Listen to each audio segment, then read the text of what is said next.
Welcome to episode 6 of the Chi-Town Shoot Wrestling Podcast. I'm Marcin, and joining me in the squared circle are David, Chris, and Andres. We're coming at you from the heart of the wrestling world, Chicago, Illinois, bringing you the latest news, hottest takes, and all things WWE and AEW. Don't forget, we want to hear from you. Send us your thoughts, your questions, and your wildest predictions to chitownshootpodcast at gmail.com. We'll tackle your comments in the Chi-Town Shoot mailbag. Without further ado, gents, it's been a while. It always feels like it's been a while because we do this like every other week, but let's catch up and see how we've been doing. I know Chris and Andres, you guys went to it's not called HorrorCon, is it? It's just like a horror theme convention. Yeah. Days of the Dead. It's been a while. Yeah, Days of the Dead con.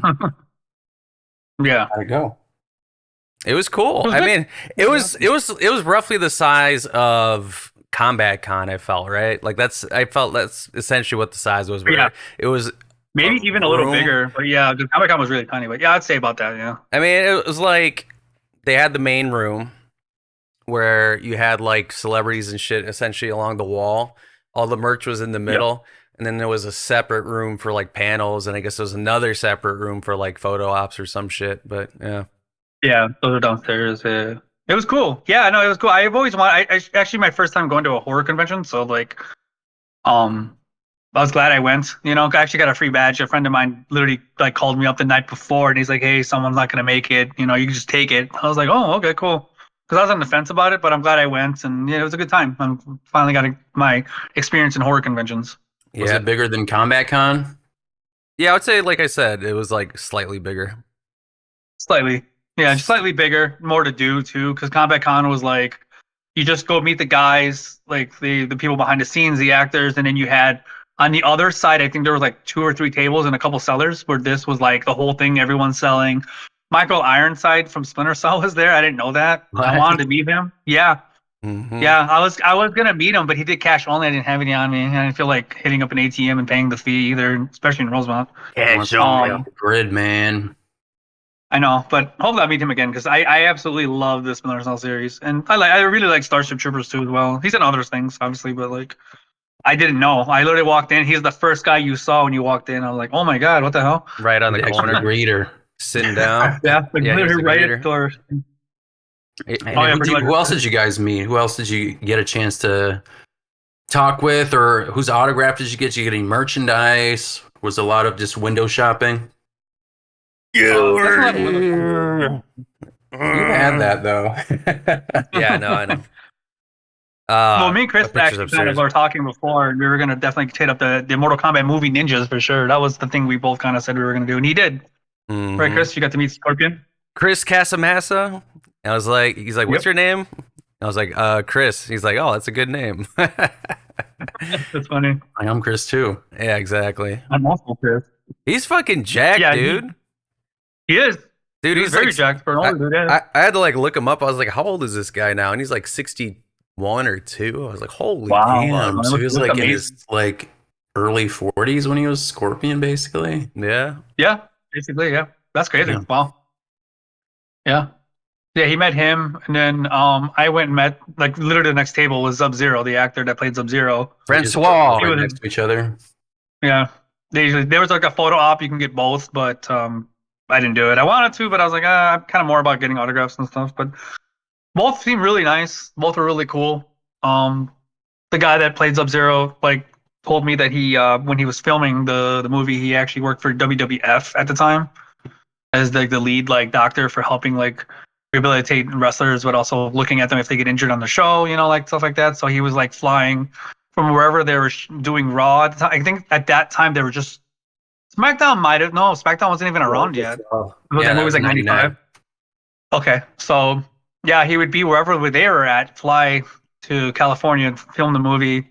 I think it was in Cali, at least in the scenes he did, and then he would just go right back, go wherever they were, come back, you know, film back. And then, like, he said he was kind of grateful that he obviously loved playing the character, but he was like, my character was like one of the first to die, and it actually made my life a lot easier. Once I filmed my thing, I got to go interfere with my job, so it was cool. But he loved it, though. He absolutely loved it, you know.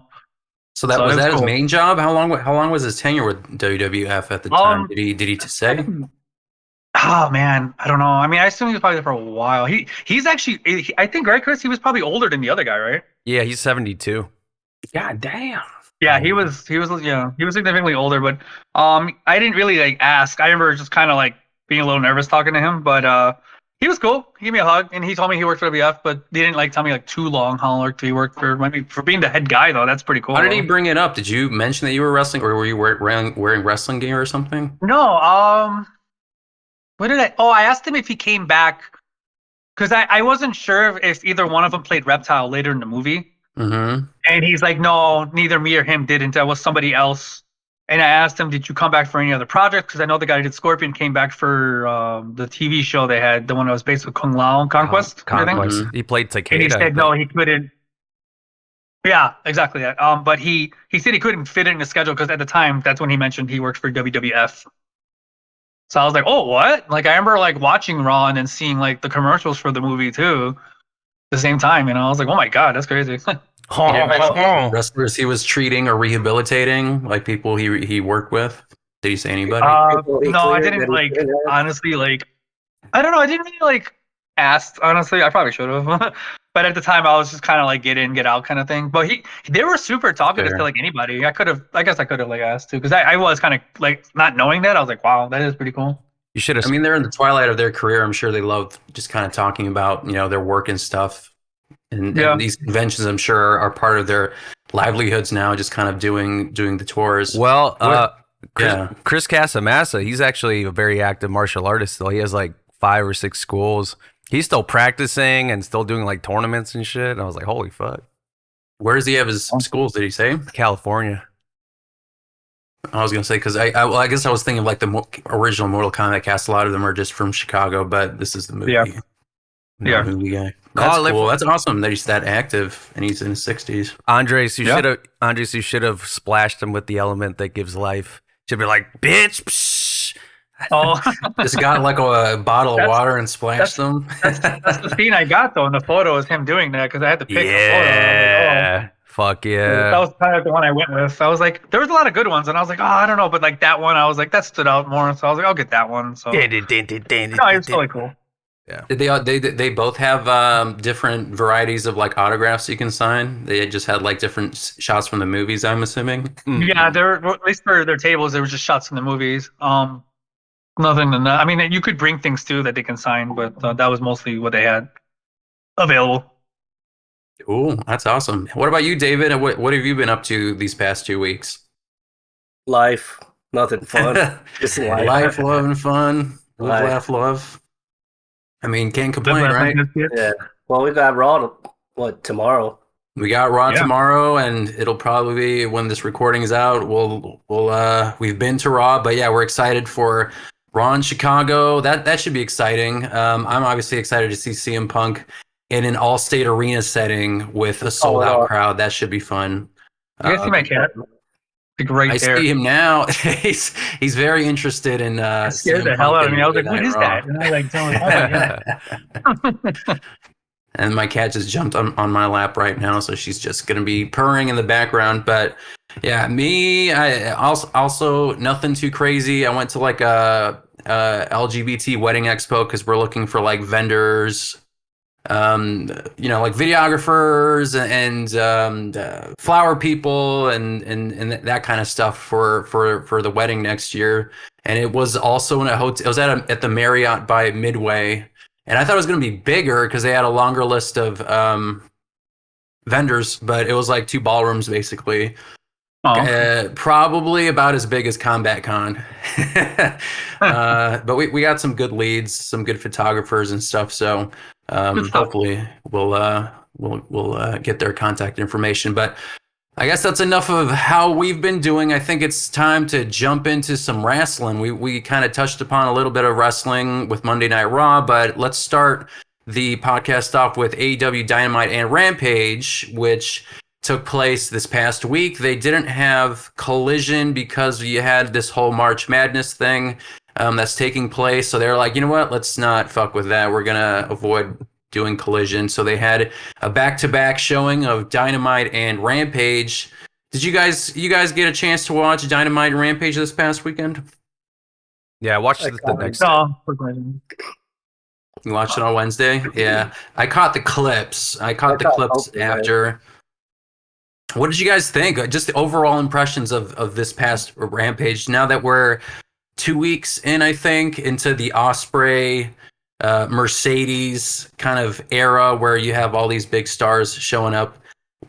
How do you feel overall impressions from Rampage and Collision and Dynamite? I would say like I've said this before, but my biggest impression is the way they're just kind of presenting stuff now. There's a lot of like segment stuff. There's a lot of pre-recorded promos and things like that. So you could tell they're kind of really trying to make the effort of like creating storyline, because that was like the big complaint. That's very, very apparent now. So I would say that's my biggest takeaway, and it's a positive thing, I would say. Yeah, I agree. What's going on? I'm pretty excited to see the build up towards the rest of the dynasty, especially now that Okada has a belt. Mm-hmm. Oh And so does Adam Copeland. Yeah, I mean, and they also had a lot of good matches, I've got to say. We can go over the Adam Copeland versus Christian Cage match for the TNT Championship.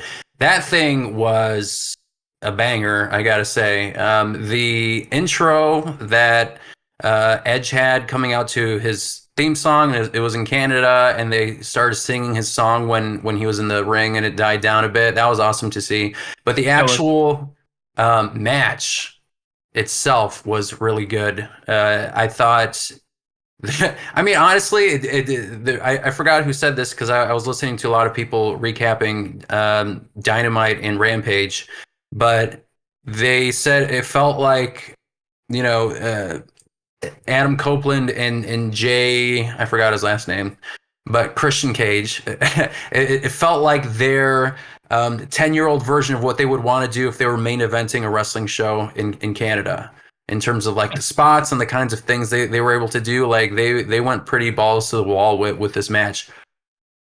Any overall impressions or thoughts about this particular match? How do you guys feel about Adam Copeland winning back the championship after having it for like 5 minutes originally?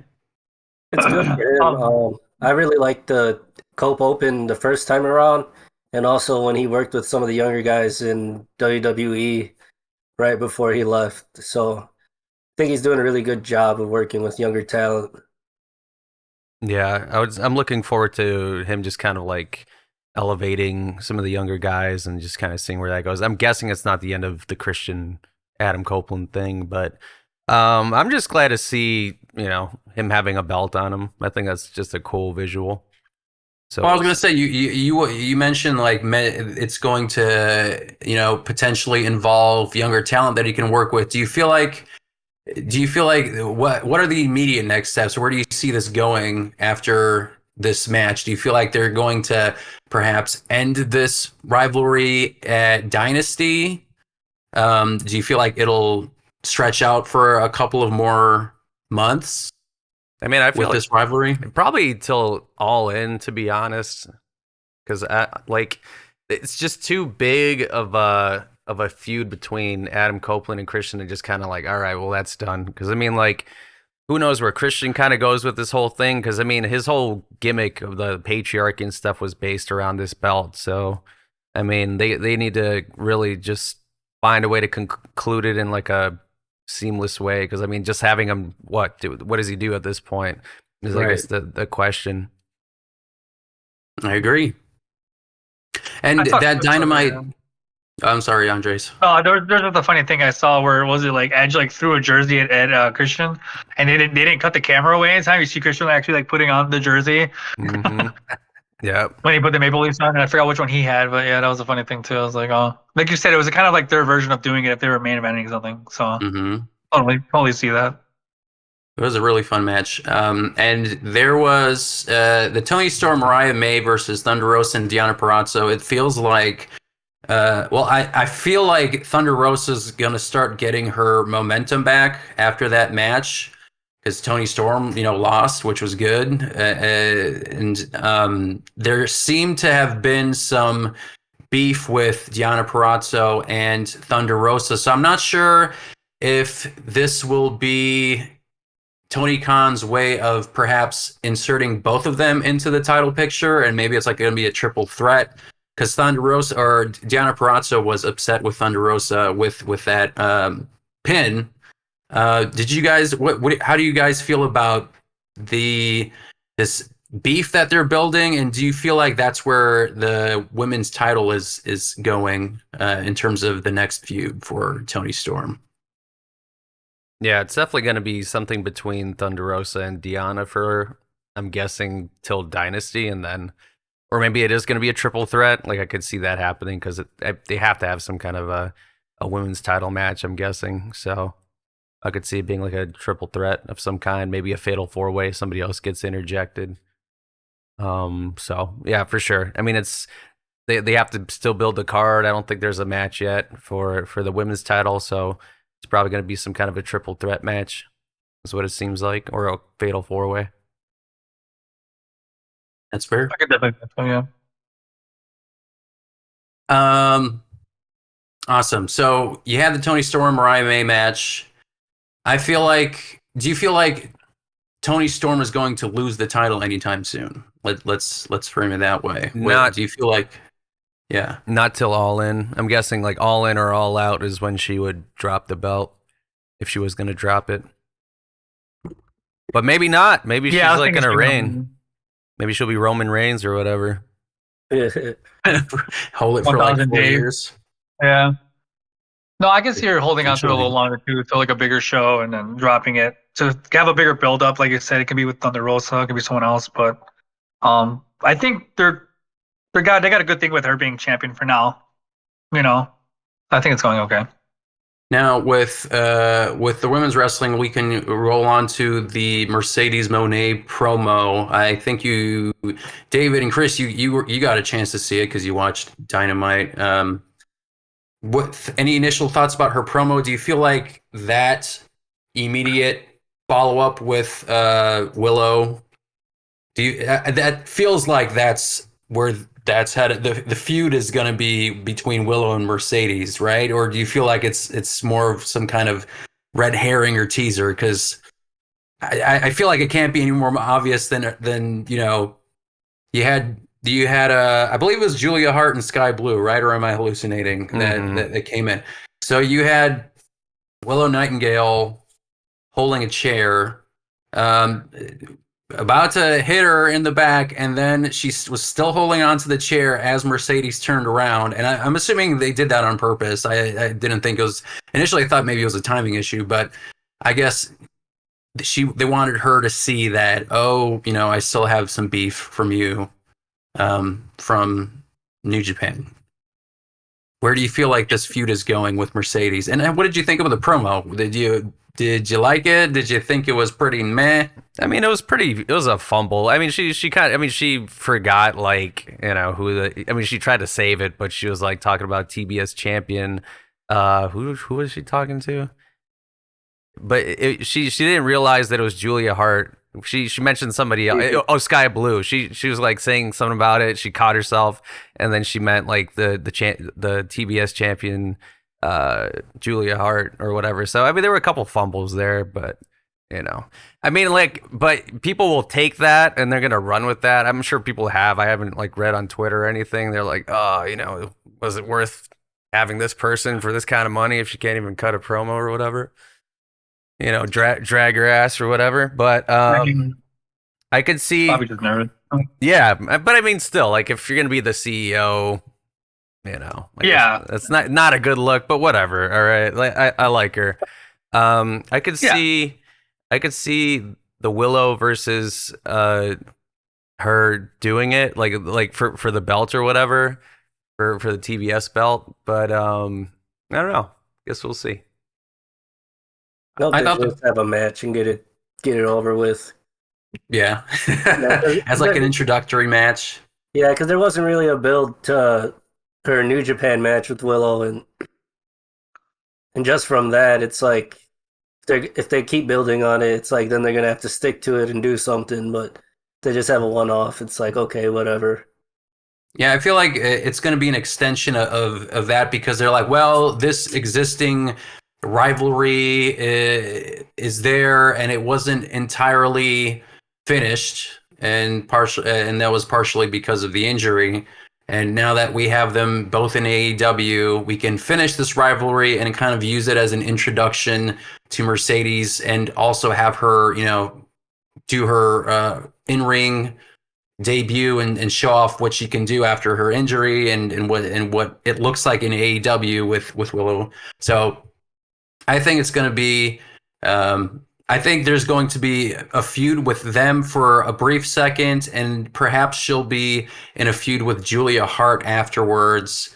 And there's going to be this intermingling with them, and she won't be going up against Toni Storm until, I'm going to say, all in, honestly. But yeah, I definitely thought the Mercedes promo, I mean, it feels like a WWE promo, and that, I mean, is partially due to the fact that Mercedes was born and raised, I don't know what other term you want to use, but as an NXT star, and most of her career was in WWE. They have a writer who was recently hired who worked for WWE, and she is now in AEW. We had this story a couple of weeks back on our previous podcast episode. So I didn't mind it. I felt like it was kind of retreading what she previously said. So this was just kind of an extension of what she's already talked about, and I didn't get anything new from it. But she's only 2-3 weeks in, so I'll give her the benefit of the doubt. I don't think it makes any sense to, crap on it or start complaining about it when I do agree, you got to let them cook for a little bit. Now the Will Ospreay promo, that I feel like, again, Will Ospreay, I just like, he's sometimes goofy, but he does a really good, passionate promo. Like, he does hype you up and make you want to run through a wall based on just how he delivers his lines and how he speaks. What did you guys feel of Will Ospreay's continuing promo work in AEW? Rough. I mean, that in one word, yeah. The whole filling the shoe analogy was great. I mean, it was just good. I would say it was a very effective promo from Will Ospreay. Just kind of continue to show, his skills, and just continue to prove that he was a good acquirement, for WWE. And he's a younger guy. He had his little tourney or whatever in New Japan and did great things there. But like he was definitely a good acquirement for AEW, I would say.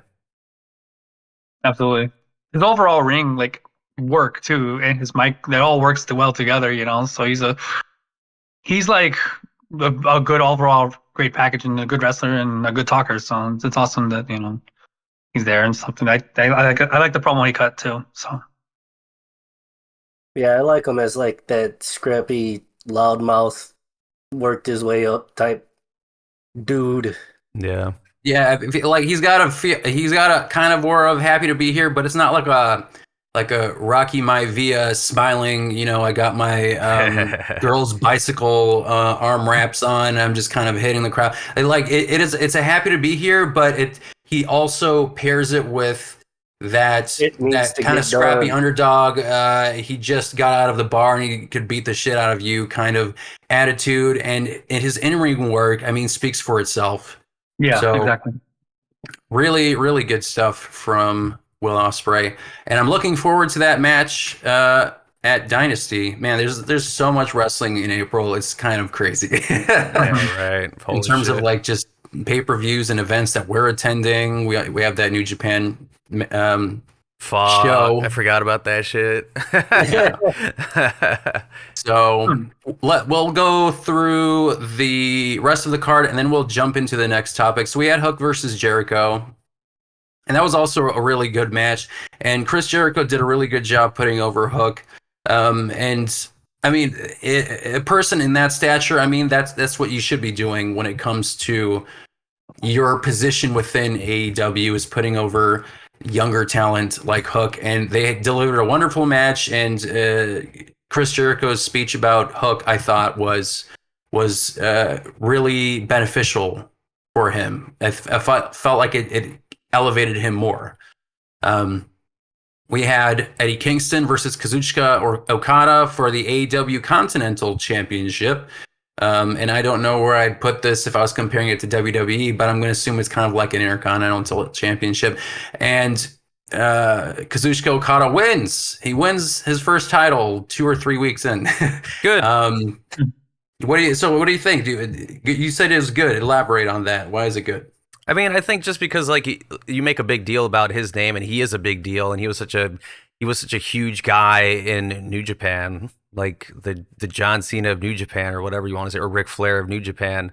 You might as well give him gold right away. I think it makes complete sense. Give him some momentum, so he's got something to kind of keep going off of, versus just kind of like, oh, he's the Young Bucks lackey or whatever. You know what I mean? Like, it's definitely good that he took the belt. And also, I mean, Eddie Kingston's great. I like Eddie Kingston, but there's also a lot of hate for Eddie Kingston. So I don't know. I feel like it was a good transition to give Okada the belt for his debut. You know what I mean?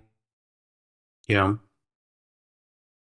Now, the Continental Championship was created, and Eddie Kingston is the inaugural champion. Is that right? Do I have that right? So, I mean, yeah, I feel like this. I personally don't feel like they needed another championship for AEW. I'm glad that Okada has this title.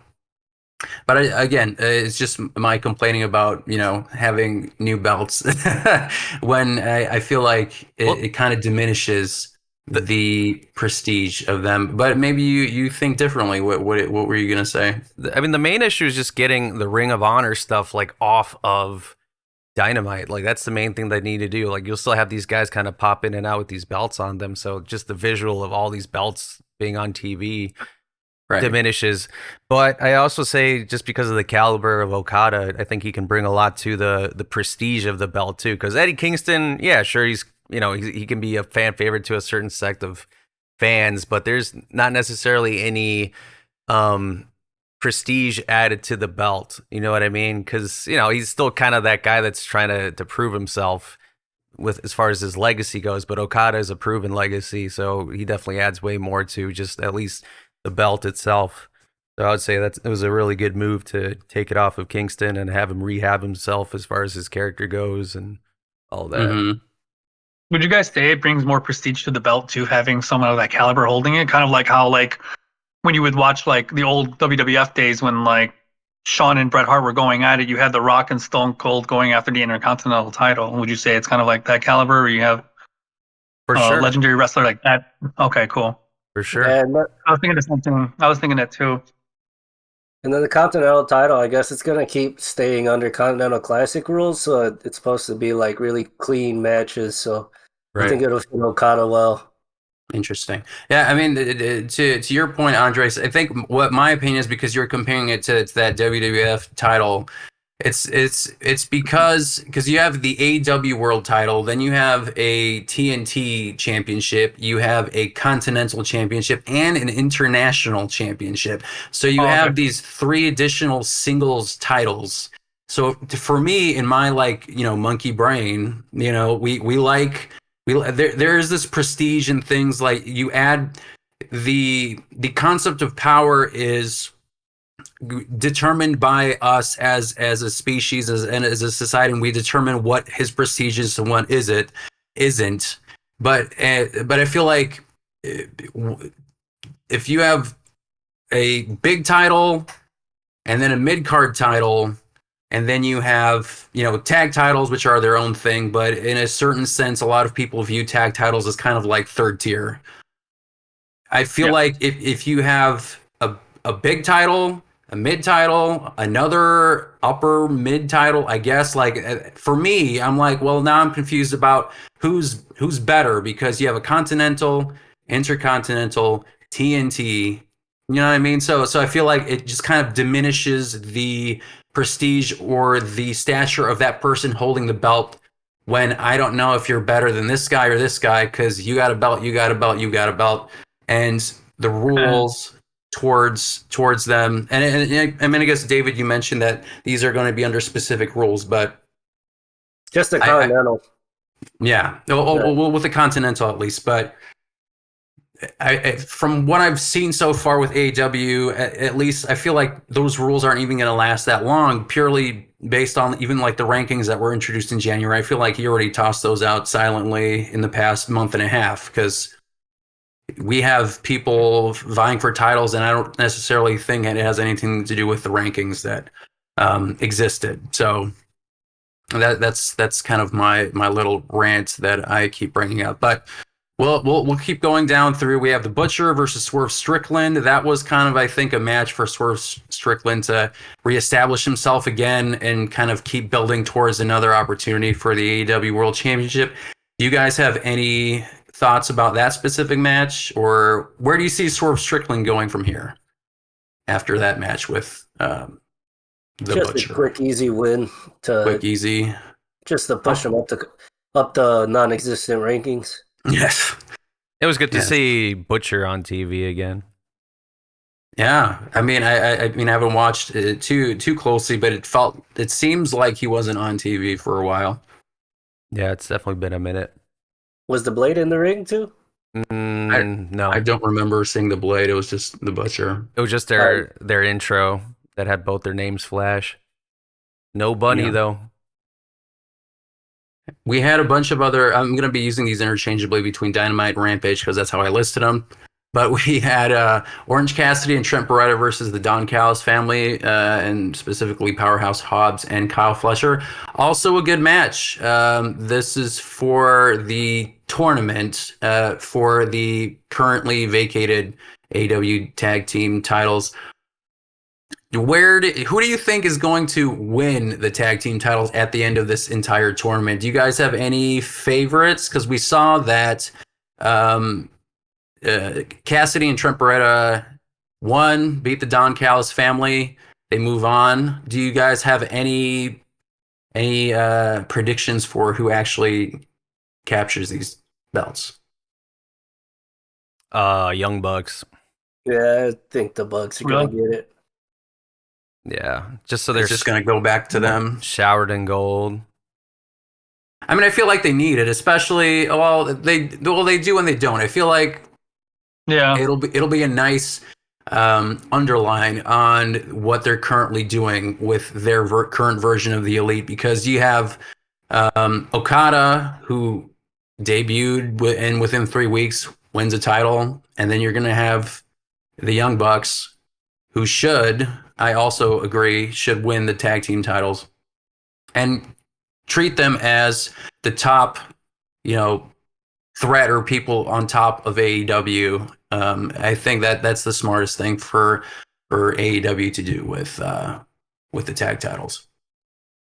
We also had Katsuyori Shibata come back, and he squashed some guy. I forgot the name of him, but that's how quick it happened. Yeah, it was a squash match. Good to see him back. I'm not where is he going in this? So he's facing Ospreay next, or this upcoming episode of Dynamite, I believe. Yep. That should be a good match. As of this recording, we haven't watched it yet because Dynamite hasn't happened, but that should be a good match. Do you feel like he's going to? I mean, I don't know where he's going to be put in AEW, because he's been gone for a while, right? Shibata. So, yeah. I mean, he's essentially just a plot device between Ospreay and Bryan at this point, because Ospreay cut that promo about Shibata or whatever, and Bryan Danielson in the mix. So I'm guessing this match is just a showcase of Ospreay and Shibata specifically. So you build up the hype for the Bryan Danielson match on Dynasty or in Dynasty. Mm-hmm. That's all I see. Shibata. I mean, they might do some other weird swervy shit, but at this point, as it stands, I think he's just more or less like a plot device. Yeah. And we had Konosuke Takeshita versus Rocky Romero. I don't really know much about Rocky Romero. Do you guys have any kind of additional opinion about Rocky Romero? Because he did put on, I gotta say, objectively a really good match from the one match that I've seen him in. Maybe I've seen another one, but I just don't remember him. in I'm a in a few previous match. both. Yeah. I just saw But clips. It looked like a good match, but honestly, outside of that, I didn't really know too much. Unfortunately. yeah, good He's match kind of though. everywhere. Like he Yeah, no, it wrestles was in New Japan a lot, Yeah, and then he's kind of like the liaison between New Japan and AEW. And yeah. also like he does a lot of work in CMLL. Uh, Okay. Internationally, he's a big deal. So it's just like it's about really seeing him do his thing here. But a lot of times when he's here, he's really just like putting somebody over or just having Hmm. like a great, a great loss. And he did just that. Yeah. We also last thing I want to mention is the main event of Rampage: Willow Nightingale and Chris Statlander versus Julia Hart and Sky Blue. That was also crazy and bananas. That match, the thumbtacks, the tables, the chairs, the announce Yep. table. I mean, yeah, the thumbtacks in the mouth. That was Yeah. also kind of Crazy. fucked up. Yep. It's I didn't really see like when if she spit them out when she spit them out she probably didn't swallow it. Hell no. It's like yum yum yum. But that was a crazy match. Also really good match. Do you guys have any thoughts about that specific Willow, get the table. match? Yeah, no, Yeah, this show's nuts. it was good. It was good. It definitely was main event, material for sure for a match. I mean, they were, doing some crazy stuff. I mean, it gave me really like Daphne vibes. Remember Daphne? Hmm. She was like one of like the first, well, not the first, I don't think, but like one of the first like female wrestlers that would do that get put through like tables and mess with thumbtacks and fire and stuff way back in the day. Yeah. So it was cool to see like, you know, a big main event like this, and especially AEW like doing it because I know AEW's been doing this already, but I don't recall like Sky Blue ever doing that yet. At least maybe I missed the match before her being like that too with the rest of them. But it was cool to see. She probably did that shit in brutal.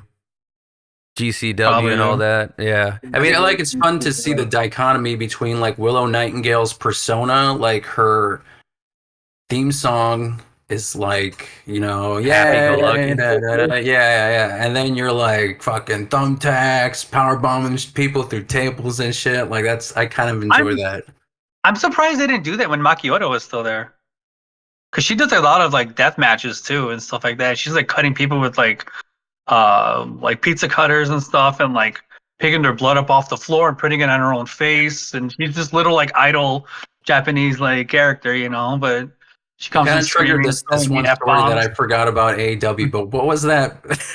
What was that promotion that was it Domino's or Pizza Hut? And then immediately, like in that, it was an AEW sponsorship, and they were using pizza cutters, right?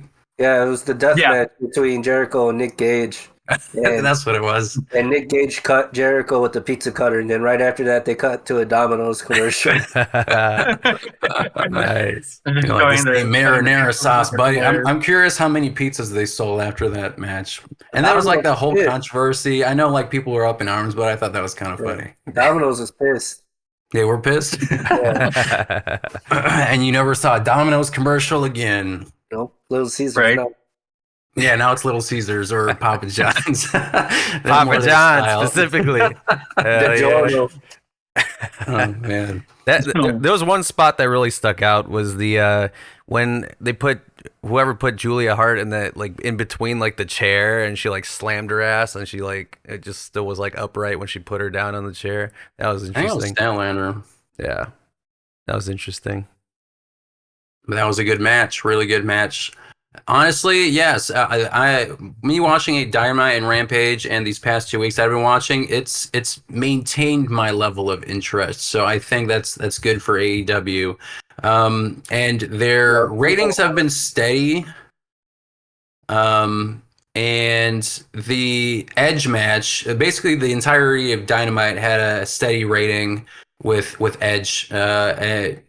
Main event with Edge and Christian. It did drop off with Rampage because I think a lot of people think that 3 hours of wrestling is still too much because they did that back to back with Rampage. I think there was like 250,000 people like just kind of dropped off after Dynamite.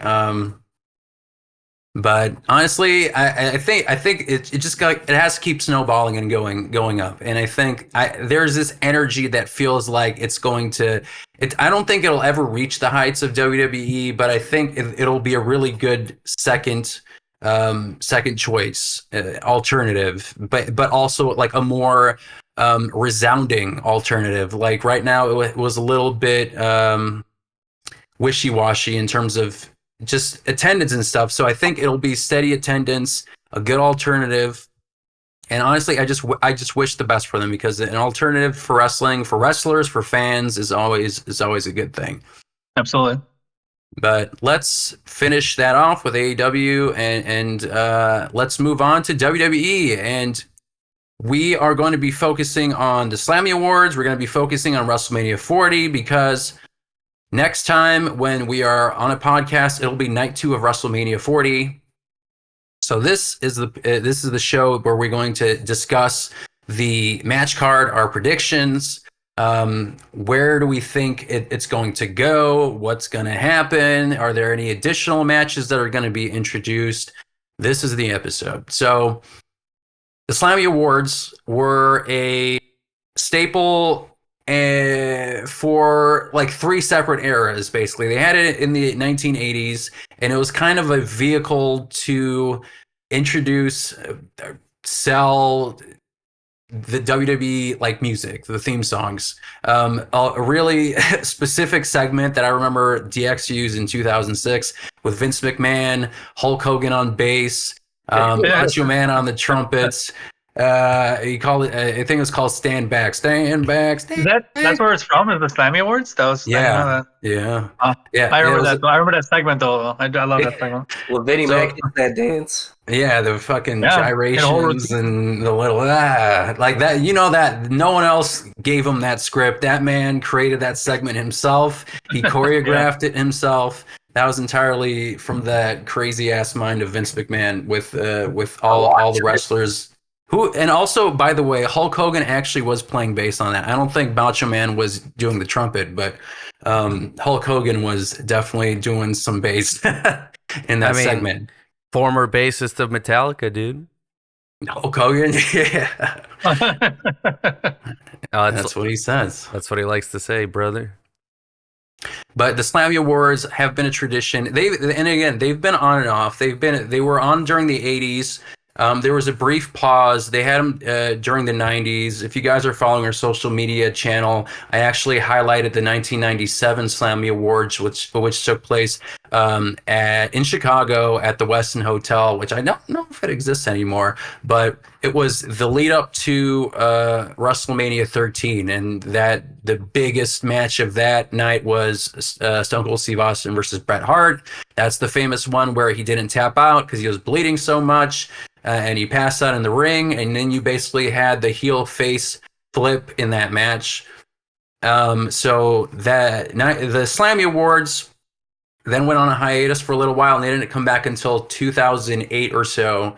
The Slammy Awards essentially in the 2000s were a way to increase Raw's ratings, because they were stagnating a little bit. Honestly, back then they were still higher than they are now, but that's just the evolution of television, and I'll get off that rant. But yeah, in the 2000s, I'm sure, Chris, you remember, and you guys remember when you were watching the Slammy Awards, there were a lot of good segments that I remember. I remember Batista basically kind of doing the Kanye thing where he interrupted Maria. I think it was Maria. And he was in his pink polo, and he was talking about, himself, and yeah, that was a really good match. There were some weird ones now looking back, like AJ Lee winning. It was like the best kiss match, and basically she was making out with Dolph Ziggler while Vicky Guerrero was like screaming behind her, because Vicky Guerrero was like in this. This was the next boy toy that she was with following Edge was Dolph Ziggler. So some cringy stuff, some very entertaining nominees, but we also had again another pause, and then they came back again. David, did you remember the Slammy Awards in 2020 when it was the pandemic? Do you recall that specific one? Because a lot of people enjoy that one because R-Truth was so focused. He was a big focus of that Slammy Award season. That I don't remember. Yeah, but there was a lot of the Slammy Awards. Basically, they had the 2020 one, and I don't think it came back until this year, which they announced is taking place at WWE World, which is an event revolving around WrestleMania 40. And I don't think that the previous WrestleMania Slammies, at least the most recent iteration, I don't know if they involved fan votes.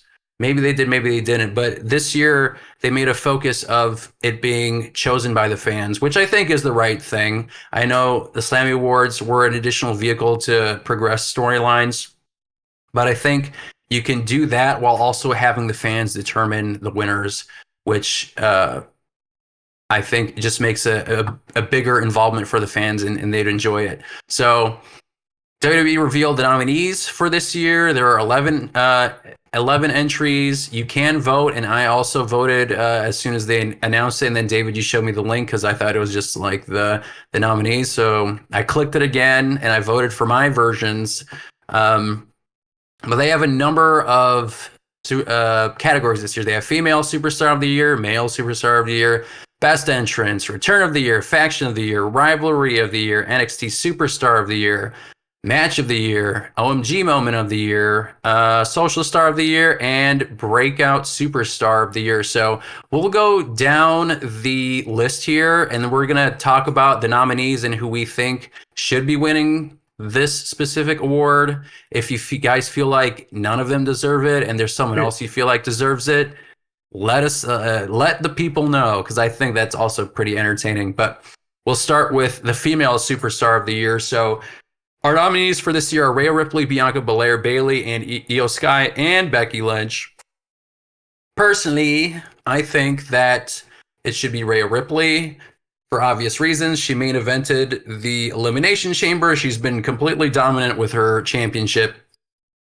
She is very viral on social media. They recently did that whole stink face thing with Nia Jax. That was pretty funny. And that's been making the rounds, but it's just another layer of her superstardom. But Okay, what do you guys think? Let's do round robin. Go with David. We'll do David, Andres, then Chris, and he might have disappeared. But we'll start with you, David. Who do you think should win Female Superstar of the Year? I think it's definitely going to Rhea Ripley. Like, on top of what you said, she's also like on the cover of 2K. Yeah. Bianca Belair gets to share that honor, but just everything going on with Rhea Ripley definitely seems like it's her time. Yeah. Absolutely. Yeah, no, you just might as well cap her off as, Female Wrestler of the Year. She's on fire right now. You agree? Yeah, absolutely. 100%. How about you, Chris? You gonna do something controversial? No, it's got to be Rhea Ripley, baby. You're like, nah. The cake. The obvious choice. Oh, Quiet for the a minute. cake. No, it's got to be Rhea Ripley. She's just too Yeah, dominant. She's just too dominant. Like, it's the obvious choice. Like these other women are all talented, and Bayley's on her way to being back on top, but that hasn't happened yet. You have Becky Lynch, but I still feel like she is still kind of like in the background a little bit. You know what I mean? I don't know if it may be because I feel like her time passed. Like, she had the whole man thing, she went up, but I feel like it's not as bright as Rhea Ripley's star right now. So I think that Rhea Ripley deserves this award. Now, yeah, let's move on to the Male Superstar of the Year. We got Cody Rhodes. Maybe this one is going to be a little more controversial. Cody Rhodes, Roman Reigns, Seth freaking Rollins. I don't know why they got to keep saying freaking, but they do. Gunther and Logan Paul, which is interesting. All right, David, who do you got for Male Superstar of the Year? I think they're going to throw why? I think they're going to throw a swerve and give it to Logan Paul. I was going to say the same thing. I think if... But it's fan votes. What do you mean? No, it's fan votes except for that Unless one. rigged. It's rigged. I think Logan Paul's gonna do like when Owen Hart won a Slammy and wouldn't shut the fuck up. Yeah. I think I got 2 Slammies. That's Woo! Logan Paul route. Yeah, okay. So, okay, this is what they want. What do you want? Do you want Logan Paul? I'll give it to Who do you Roman. want? I'll give You it to give it to Roman. Logan. Roman. Oh, Roman. Okay, Roman, why? oh. Why Roman? Why Roman Reigns? Look at the title reign. Just True. going up. It's true. Look at the wins. Going up. One's up. True. Undeniable. What about you, Andres? I wanted to say Cody, but at the same time too, like I can see Reigns getting it too. Like, like you said, he's got the accolades already going throughout this year. He's been winning. He hasn't lost, fair or not, but like he's still like a draw, And I can definitely see, he's like a heel, but people like him as a heel too. Like he's doing a great job fully and going to his character. He's evolved so well, and he's he still puts up really good matches too. So I can totally see them giving it to him too. Like why not? But Logan Paul being a thing too, I was thinking that too. I was like, I can see that. If it's fan voted, Logan Paul is very, very popular. And he's entertaining too. I mean, like he convinced me he's a very good wrestler. I wasn't sure, but watching his matches too, I'm pretty sold on him to be honest. Like he's a good entertainer. Yeah, I mean, I also think his talent's undeniable. I like, oh God, you're a douchebag, but I have to give you your flowers. You are talented. Absolutely. Begrudgingly, I can't deny that. And I'll be honest, and I'm a man. I can be honest and say that you are good, even if I hate you. It's fine. Yep. Chris, what about you? Who do you think should win? Do they have an option to like write somebody in? Is that a thing? No. Okay. And other option. Yeah, Yeah, like I'll go I with just want to make sure that's not an option because if it was, No. somebody would write in like The Rock or some shit, fucking Dwayne. Well, he's in a different Fine. category, but Okay. not for male superstar of the year. But I mean- for the whole year, he just came back. I mean, Roman's in like 3 categories. But yeah, I would say Logan Paul, most likely. Damn. Yeah. And that's who you want, or you just think that's who they're gonna give. Even though I said this is fan voted, you guys are all saying this shit's rigged. I'm saying It is rigged. well, because sometimes it's Wrestling's like fake. Nah. it's like Cyber Sunday or Taboo Tuesday, where it's the fans' choice, but they'll give like one really cool option and 3 super shitty options. So they're like, well, no one's gonna pick these 3 options. Like it's still technically fan voted, but they decide what options are on that. I could, if I personally was gonna choose somebody, I'd probably say Gunther, as far as like male superstar of the year. Okay. Yeah, but I could see them or the people putting Logan Paul over. I will be the obvious and say Cody Rhodes, and I do want Cody Rhodes to win this. I mean, again, like maybe some people will call him like a pick me bitch or whatever because like he's doing all these extra things like, oh, I'm going to this person's wedding or I'm signing this weight belt and I'm pulling this kid out from the crowd. But honestly, it's kind of cool. And I know that like when it was John Cena, people were complaining about it because he's for kids or whatever. But I feel like, I mean, again, I like John Cena, so I'm not. But I mean, like from that Mark's perspective, Cody Rhodes as a human being or a wrestler has had a different trajectory in terms of superstardom. With John Cena, he was like basically he was the prototype. That's what they called him, the prototype initially, right? And he had the physique, he had the look. He was basically a superstar 3 years in. He did say he had his failures, but with Cody Rhodes, he's had like so many. Adversities, that's the right word I was looking for. Adversities in terms of his character, his build. He started, he was Cody Rhodes. He came out in those Legend of Zelda green tights with the one armband. He had the Triforce on his boots, and he was in Legacy, and he was kind of there for a little while, and then he was doing the whole dashing Cody Rhodes thing, and then he had the mask, and then he had the mustache, and then he had the Stardust character, and then they didn't know what the hell to do with that, and he had all this shit, and then he left, and then he bet on himself. He went to the Indies, like he did this entire story of then creating a wrestling company, being an alternative, leaving that wrestling and coming back. Like that shit's crazy. There's no one else who has had a trajectory like Cody Rhodes. And again, you can make the argument for Roman Reigns to be superstar of the year. You have sellouts from every arena. 15 shows straight, they've had sellout shows. Like, that's pretty nuts, and they haven't had that in years. You have the best storytelling in 20 years, and Roman Reigns is at the top. So a lot of people can argue, Cody Rhodes is going to be his time, but the guy who's on top is Roman Reigns. He's main eventing twice, same with Cody Rhodes, but I'm going to give it to Cody for male superstar of the year.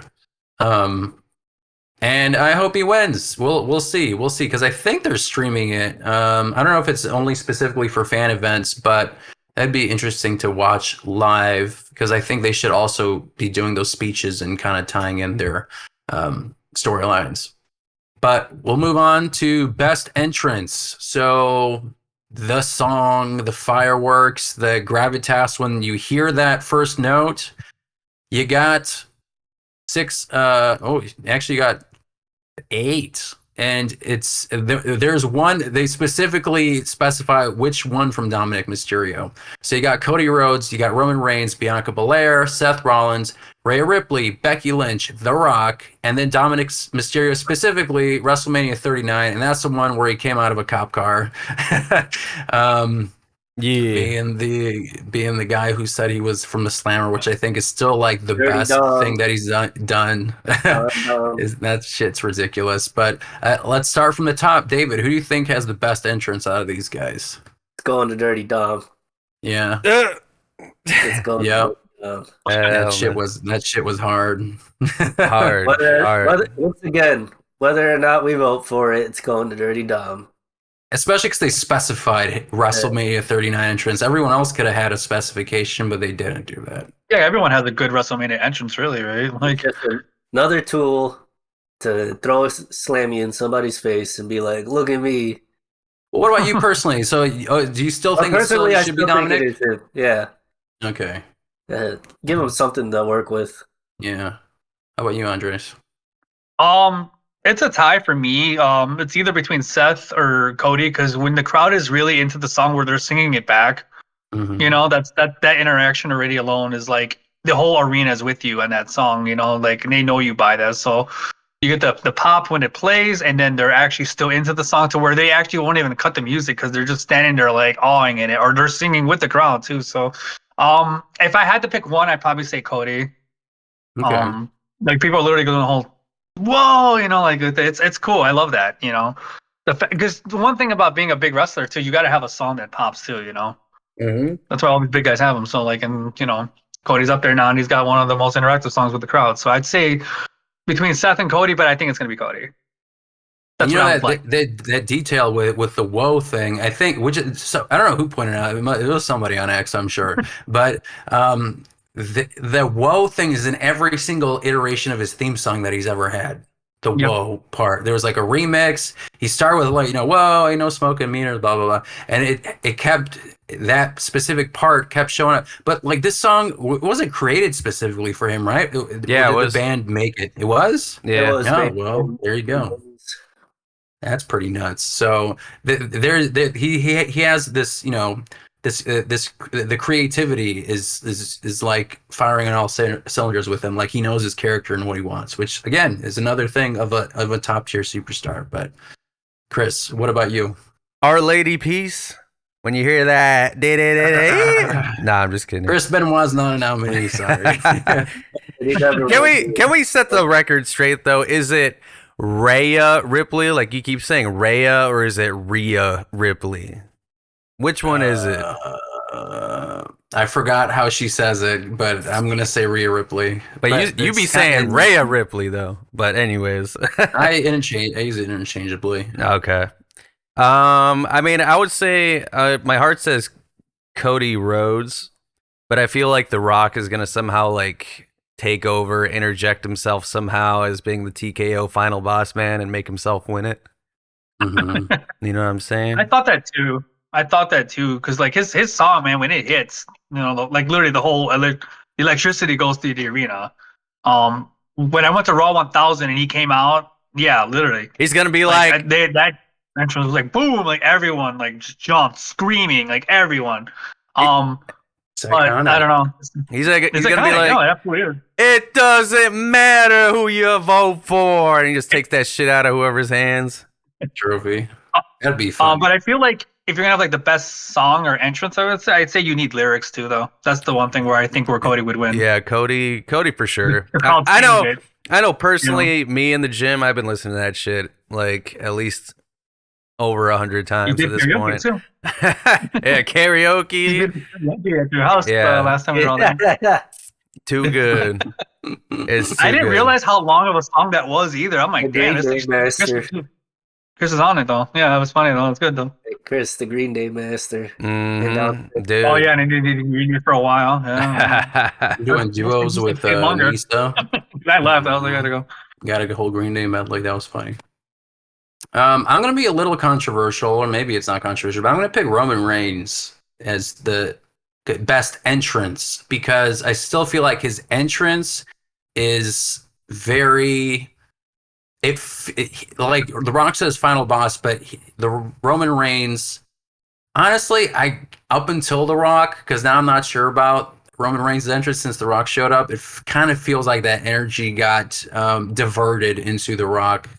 But Roman Reigns, he feels like an event when he comes out. Like you hear that initial, whoa, and then everyone gets up. Everyone's got the fucking finger. Everyone is like this is what I'm waiting for. Like this main segment that involves Roman Reigns, and I'm gonna give it to him purely based on that like gravitas of his entrance. Again, with the whole thing with the Paul Heyman, with the title belt, with him coming out. The shitty CGI. The shitty PS1 character. He got a new one. Yeah, dude. Does he? I still can't believe they kept that still a thing. I'm surprised that's not updated yet. Like, what the hell? No. Yeah, it's PS2. But I'm gonna give it to Roman. I think All right, fair. object like I again my heart Cody Rhodes, but also for me my heart and like logic, like I think it's Roman Reigns is undeniable. Acknowledge him. Return of the year. For me, this is obvious, but we'll go down the nominees: CM Punk, The Rock, Nia Jax, Randy Orton, and Naomi. David, let's see. What do you got? Something controversial? Let's give it to The Shoot Rock. from the hip. The Rock? Okay. Yeah, That's fair. giving it to The Rock.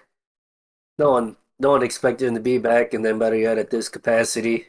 And it's true. Yeah. I was Let alone not heel. expecting his level of involvement. Like I'm back, but I'm also now on the board of directors, like actually on the board of directors, and I'm also just involved in the week-to-week storylines. I was not expecting that.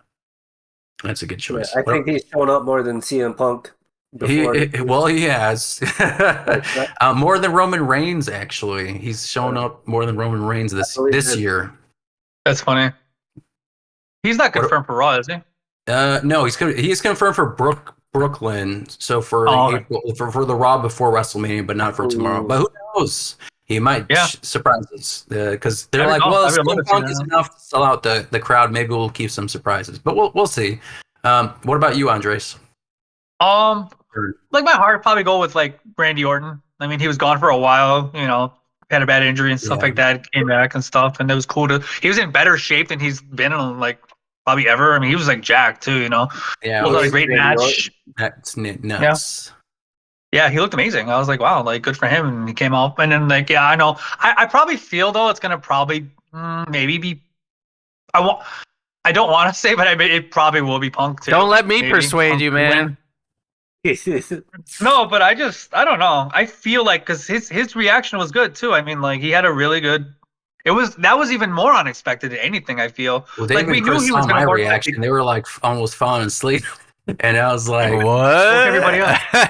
He's like, This was like we expected it, but we did not expect it like right then and right there. Like even Triple H said when they had the press conference, it was like lightning in a bottle. It just kind of just happened. So I feel like it'll be that moment, but I personally would like Randy Orton. all right, Chris. We got. We were like asleep and shit, and this motherfucker like that crack kid at it again. He said, "Yeah!" That shit was like, holy shit. I got out of my chair. And I stood up. We were like, Good thing you had nothing on your lap. that shit went flying. Yeah, I'd probably say CM Punk. Like, I mean, that was truly shocking. I would say that was definitely a shocking return. I mean, like all the speculation was there, but like I mean, I think everybody kind of knew it, but it was like the way it was done with the like, okay, it's like everything's done. Let's roll the trademark logo or whatever, and then it's like. And you're like, what the? Yeah, static. It was a swerve. It made you think it was over. Yeah, That that's was the other smart, thing. though. Yeah, I mean, you know what my answer is going to be. It's CM Punk, obviously. Like that was the biggest surprise of 2023. Like I was not like you're wishing and hoping it is. Like we're like because in your brain you're using patterns like Chicago Survivor Series, left AEW, trying to connect the dots. I'm sure he wants to come back, and you're wishing and hoping, and then. They didn't do anything during the match, and like you said, they had the all rights reserved logo, and then they pan out and just show the arena, the Allstate Arena, and then you hear the fucking static, and I just I went out of my chair. I was like, holy shit! And oh my god, like I don't know how many times I actually rewatched that clip of him coming back with like the audio, like that is like that you said crack it, that is like crack, like listening to that visceral reaction to when he came back, like that shit is like that's like that's like a generational reaction. That's like on par with Attitude Era, if not more, like you know, like The Rock or Triple H or Jericho winning the belt in like 2000, or like that kind of reaction was what happened when he came out. It was like euphoria. Like honestly, like it was crazy. So that purely for that reason, I think he has the return of the year. And also thank you Allstate Arena Acoustics, which helped with that. Just real quick. Yeah. I finished watching Walking Dead, and there was a scene. The whole damn thing. And there's a scene in, I think it was the last episode or the episode before it. Anyways, they use like music to draw away the walkers or whatever, and they fucking hit Cult of Personality. I was like, oh my god, fucking CM Punk's coming out, bro. I didn't know that. That's funny. No, that was pretty sick ass scene because like they have. Can they explain why that song worked? Did they explain why? I mean, they've done it before in the series. Like they would just play some music because it's the sound specifically that draws them to wherever the fuck the music's coming from. But they just so happen to pick that song. You know, just funny because they have it playing through the speakers, and then it's like just like a montage. But then they just start playing the song and they're doing all this badass shit. I was like, oh shit, that's sick. Well, CM Punk was on the Talk of the Dead, wasn't he, or something? Was he? After show. He was on it. I forgot about that shit. He was on that, like, it was like after, they would just have a discussion. Yeah, it was like right after he walked out on WWE. It was like literally like within like the same few months. It was his first appearance. He was like on that show. Talking Dead? Yeah, that's right. I forgot about that shit. Talking Dead, that's what it was. Yeah, he was on there. Because I remember like people were like raving about it like after the walkout that he did. I feel like Walking Dead was kind of like the show that kind of kickstarted that like follow-up talk show, because there are a bunch of other ones that do it now. Like Star Trek has the Ready Room, the press conferences. Yeah, like the follow-up, like talking about the episode, or like Game of Thrones, for example. Like a lot of those big tentpole shows. All right, now we talked about the return of the year. Let's talk about the faction of the year. So this one for me is a little more gray. So you got the Judgment Day, you got Alpha Academy, Imperium, the Bloodline, and Damage Control. I feel like they all got pretty good years, but let's again go around the room and let me know what you guys think. David, what do you think for faction? To give it to Judgment Day, I will. Damage Control is a close second for me, but they've broken up. Well, at least they lost Bailey. Right. Same with Bloodline. I don't personally feel they're like as strong as a presence as they were with Jay. Yeah. Mainly from like the match standpoint, because like Jimmy and Jay do good singles matches, and they do well enough to carry on a story. But Jay does it a little better, and like I don't. Other than the LA Knight stuff, I can't really think of too much Jimmy other than interfering in Roman matches, and same with Solo. Like Solo's gonna go into his second Mania with no match other than Hmm. spiking somebody at some point through it. Exactly. He doesn't. If he feels like he doesn't have, I mean, he's like the guy who interferes, but he doesn't have anything beyond that role right now. Like, Yeah. no real feuds. He's just kind of more of like a tool that just shows up, gives him the thumb and the neck, fucks off. Walk around just like this. It just like has a mug, talks silently, and that's it. That's just kind of his character right now. He has some matches, but not that many. Very few, far between, and then nothing really going for him. So that's. I think Rock shouldn't have said that shit where he was like, "Oh, you should hear Solo sing the national anthem or whatever." You thought it kind of took his character down a peg? Yeah, like I feel like Solo should have like put his hand in his face or something. Doesn't make him as Intimidating. as menacing Yeah, like that. He humanized them a little bit more, and that's not really what you want with the bloodline anyway. But Andres, what about you? Faction of the year? I'm gonna go with Damage Control. I've actually really liked them. And I remember like when we first saw them appear at WrestleMania. It was like such a good idea that they put those trio together. So the reason why I'm going with them now is because there's still that infighting. Like this is still a Damage Control fight. Like this is the people who started it are now fighting each other at the end of it all. You know. Right. So I'm curious to see the conclusion. So I like the whole. I don't know. Like it felt like they were building up to this betrayal, anyways. You know, that was like the obvious point coming. But I'm excited to see like where it's going because I thought like they'd be more conflicted infighting within Damage Control. But now that they had the Kabuki Warriors part of it too, I'm just like, wow, it's actually a different group. But like because of the rivalry between Bailey and Io Sky, I'm more intrigued with that because to me that's still a Damage Control like storyline. Yes. So I say for what because it looked like when they first came out, like these are all like three amazing talents. Like, what do we do with them? Like, so they kind of threw them together. Because I know like two of them weren't even technically with the company anymore, right? At that point, I think Bailey was the one that like got Triple H to call Dakota, and I think maybe Io might have been gone for a second too, and they just brought him right back. So their evolution and stuff like that. So that's why I'm kind of like more intrigued to see them probably take it. And Kyrie was gone for a while too, and she came back. It was, and she came back. So iteration. Yeah. So I just because of the whole like I'm so sorry, I got a notification. I think just because of the whole like infighting and the story, like where it's going, I'm very intrigued. I'm probably more intrigued by that. So let's see where it goes.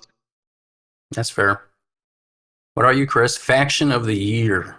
I mean, that means 2024 then, I'm assuming, right? Well, it means WrestleMania because if you look at the other nominees when we're talking about with Dominic WrestleMania 39, so you're basically looking at WrestleMania 39 up to now 40, basically. Okay. Yeah, up to now. Ooh, I mean, I'd probably say Bloodline then. Yeah. Probably Bloodline. But it's between Bloodline and Judgment Day. But as far as like cohesive unit, because I mean it really comes down to Judgment Day. It's like honestly it's Rhea Ripley and friends. That's the way I kind of look at it. So I would say it's like a cohesive unit. It's Bloodline, even though I guess you could argue it's Rock and Friends now, but I mean for sure the Rock and Friends. That's funny. But for the majority of the Bloodline, I would say they were more or less a unit. They just had a lot more stuff that was happening together versus like, all right, you have a match, now you have a match, like with Judgment Day. So yeah, I would say Bloodline. Okay.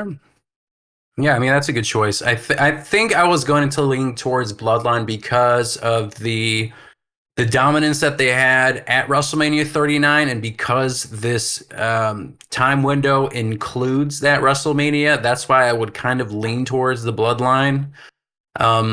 With the Bloodline, with Damage Control, they both had their shares of shakeups and breakups and shifts. I think Damage Control overall, in terms of like the person by person, pure like aura, I think they have more based on like the amount of talent that they had in it. There's in the Bloodline, it feels like it's The Rock and Roman Reigns. Jimmy is he's kind of there, like he hasn't done much, and you guys mentioned Solo Sikoa, who's kind of there. So like because with Damage Control, you got tag team champions, you have the women's champion, and they're all in there. With Judgment Day, they had the tag belts, they lost it. You have a guy who's a Money in the Bank winner, which is good, but he's not a champion yet. And you have Rhea Ripley, who's been dominant. So, I mean, it is difficult, but I think I'm going to give it to the Bloodline. Now, with Alpha Academy, they're entertaining, but I think if I was supposed to rank these entire factions, they would be at the bottom purely based on championships and, match wins. Imperium, no one mentioned, but again, like you have Gunther, who's been the Intercontinental Champion, and he now has the longest. He has a record for the longest reign as an Intercontinental Champion. So, I mean, that in and of itself is amazing, but that's for Gunther. And if we're looking at Imperium as a whole, like the Creator Wrestler #1 and his other partner is they're kind of there too, like they've had good matches and they've won and they've shown in their instances that they can be dominant, but it feels more like the Gunther show than like Imperium as a whole is threatening. So, No. yeah, Ring General. That was funny, but I'm gonna go with Damage Control. Oh damn! I think it's Bloodline. Damage Yeah. Control. Yeah, I was like, I'm gonna make a case for this. I'm gonna go with Damage Control. Like there are some pluses and minuses. Honestly, it's kind of hard. At that point, you're just kind of like comparing, awesome with awesome. So I don't know, but yeah, I'm gonna pick Damage Control because they also deserve more love. I feel like the Bloodline sucks up a lot of the energy. I mean, rightfully so, but I also think Damage Control deserves their flowers too. Rivalry of the year. We got Seth Rollins versus Drew McIntyre. We got Dirty Dom versus Ray. You got Bianca versus Damage Control. You got Roman Reigns versus Cody, and R-Truth versus the Judgment Day. Now, yeah, that's some interesting. They got some interesting options here. But David, who do you think is on your list? This was honestly this one's kind of tough because it's not real. Like, I don't feel like Dom and Ray are done. Mm-hmm. And then Roman and Cody have had one match and 5 billion promos. Yeah. You know what? Take all of that into account. Take into account the promos, even if it's the one match, but like the whole package of like what is currently being offered to you, like what you've seen from all of these people. Like who do you think has the most compelling rivalry? I'll give it to Seth and Drew. Drew wasn't supposed to even have any more matches against Seth, and then he won the Chamber. And then I think that just how Drew McIntyre has kind of finessed his way back into the main the title scene. I think it'll pay off well. And just like how even he's like, you're not paying attention to me. You should be paying attention to me. You shouldn't be worried about the bloodline and stuff like that. Yep. I think Drew will take it away. That's a good one. Andres? Yeah, I would probably go with Drew and Seth Rollins rivalry. Especially since Drew was he was playing like the neutral card for a minute, and then he did the whole thing against Punk, turning like straight heel with it, having fun with it, and then but also not feeling like he's getting the enough tension to be in the scene where he's at, especially with the title coming up, in WrestleMania and stuff like that. So I think he's doing a good job being a heel, and then Seth is also doing a good job, being the face of it, but also like not actually, like you said, paying attention to his opponent. So creating that rivalry between themselves and kind of making it personal, and also dragging CM Punk's name through the mud like horribly and making a shirt on it too. So being comical at the same time. It's just like it's like random, it's weird, but I do enjoy from what I see of it. So I think for that's probably my favorite rivalry. Chris? R-Truth's taking it, dude. Duh. Our truth. Yeah, I mean, Yeah, let's okay. you put his taking it. Why? name. Well, It's fan voted. here's why. I mean, it's like you put his name. He's so fucking likable. It's like, who cares? Where's our truth at? Like, oh, he's in this list. I'm gonna vote for him. Like, I think it's honestly as simple as that for a lot of people, for like fans. So that's why I think he's for sure gonna take that shit. No doubt in my mind, because you want him to go up on the stage and do the whole fucking R-Truth thing, right? And Yeah. He still will. Even if he doesn't, he'll just pretend he thinks he won and be like, oh, wait a minute, guys. 100%. So it's not even about the rivalry. It's like, oh, R-Truth on the list? Fuck it. Voting for his ass. You know? I agree, and then my pick, again, it's gonna be, it might sound a little contradictory depending on like, just as I'm walking through this right now live. So like in terms of like visceral reactions of like, I really want you to beat this guy's ass, at like Rey Mysterio versus Dom was like really a sticking point to me, like that whole lead up to WrestleMania 39. And just him like finally whooping out that fucking belt and starting beating his ass, like that was just like, it felt like yes, this is like, there's a visceral reaction when I saw that. And again, like the whole thing, like whenever Dominic Mysterio comes out and he has a mic in his hand and you can't hear anything that he says because the boos are so loud, that kind of adds to his character. So like having it like being an actual son and father, and him being like just such a little shit heel, and like Rey Mysterio finally getting the one up on him. I just, it's just so, it's like very classic, but it's just, they do it so well. So I kind of want to give it to them. Roman Reigns versus Cody Rhodes. It's like the obvious choice, right? But like they had the match at WrestleMania 39, and there was that big break in between, which is again why I said it's contradictory, because same thing with Ray, because they went on separate brands. So there's an argument for that. R-Truth versus Judgment Day, I also think should win too, just because it was the most out of these, it was the most entertaining for me rivalry. Rivalry, I don't even know, like it was like they kind of like they kind of liked him, kind of didn't, like he was in there, he had a shirt. Then they all beat the crap out of him. It's whatever R-Truth is on, or whatever he does, or whatever is behind his like creative mind, it's just genius, just like his delivery, his approach to it, like his whole character. And yeah, I feel like I'm gonna give it to R-Truth in the Judgment Day, because it was just really fun to watch. So Actually, I got a quick question real fast. yes. What would you say is more entertaining, R-Truth and Judgment Day, or Sami Zayn and the Bloodline?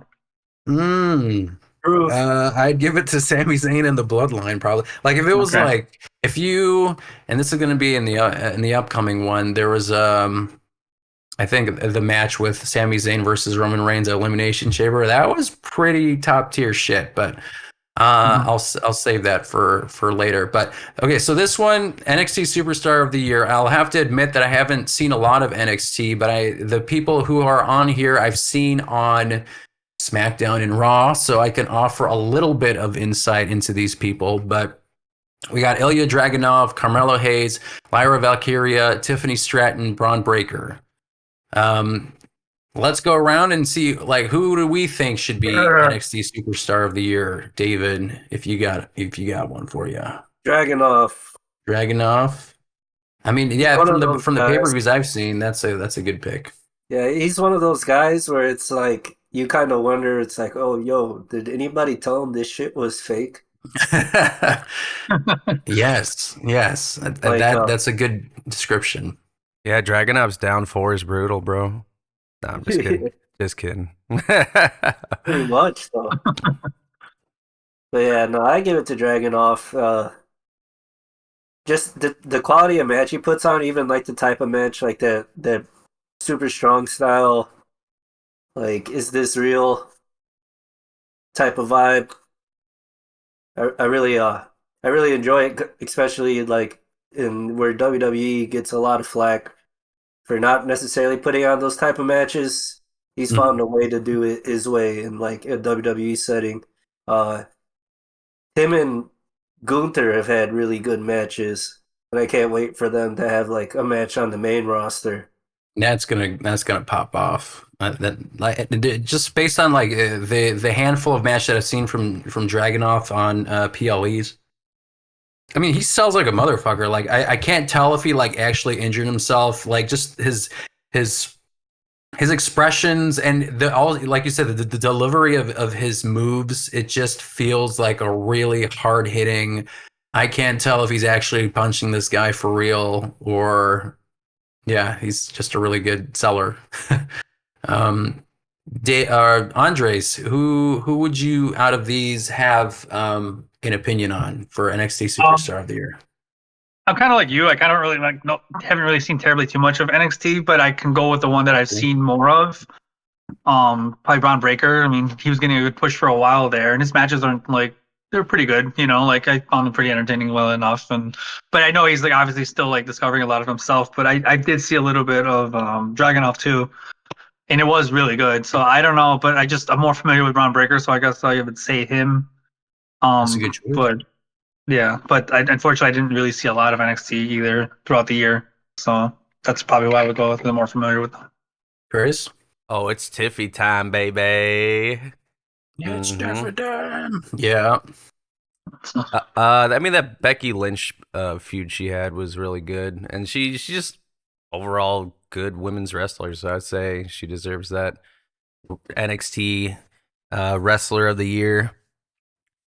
Yeah, I mean, with what I, from for me, from what I've seen with Carmelo Hayes, I do think he has that it factor, but I don't think for me he's at the point where I can see like a Tiffany Stratton or a Braun Breaker, who I feel like they're approaching that top where they're basically at the point of no return, where they're like a superstar, like top tier, and I could see that with Braun Breaker and Tiffany Stratton in terms of their matches, but also just them as characters.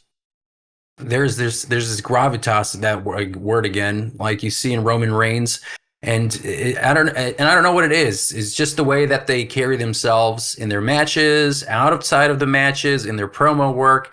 I was really impressed with Tiffany Stratton during her Elimination Chamber stuff. I've seen some of the way she interacts with fans outside of the show. I'm gonna give it to Tiffany Stratton. I also agree with you, Chris, on that, and I do think she's gonna be the next.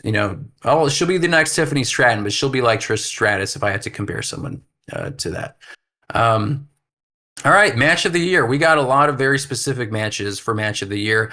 We have Bad Bunny versus Damian Priest at Backlash 2023 in San Juan, Puerto Rico. You got Roman Reigns versus Sami Zayn at Elimination Chamber 2023. You got Gunther versus Chad Gable at Raw of September 4th, 2023. You got Asuka versus Bianca versus Charlotte at SummerSlam 2023. And you got Charlotte Flair versus Rhea Ripley at WrestleMania 39. So out of those, David, which one do you think should be match of the year? I give it to Priest and Bad Bunny. You know, Bad Bunny's definite like he's not Logan Paul, but he's definitely like got rid of that celebrity wrestler stench. right? Uh, that we watched that PLE together, and just like the atmosphere overall out there in Puerto Rico, Oh my I God, think another level. Yeah. I Yeah. think that's like another thing you got to consider in match of the year is like crowd engagement. And I mean, they're Mhm. crazy the whole time, but them being able to see Bad Bunny and Damian Priest are both Puerto Ricans go out there and do their thing, and then LWO comes out and Savio Vega and all that other good stuff. I think, And Carlito. yeah, I think if anything, like encapsulates what a WWE match is supposed to be, especially with like when they throw in the fact of like overbooking, Hmm. even though it was a street fight. I think it was just like I think that clear match of the year.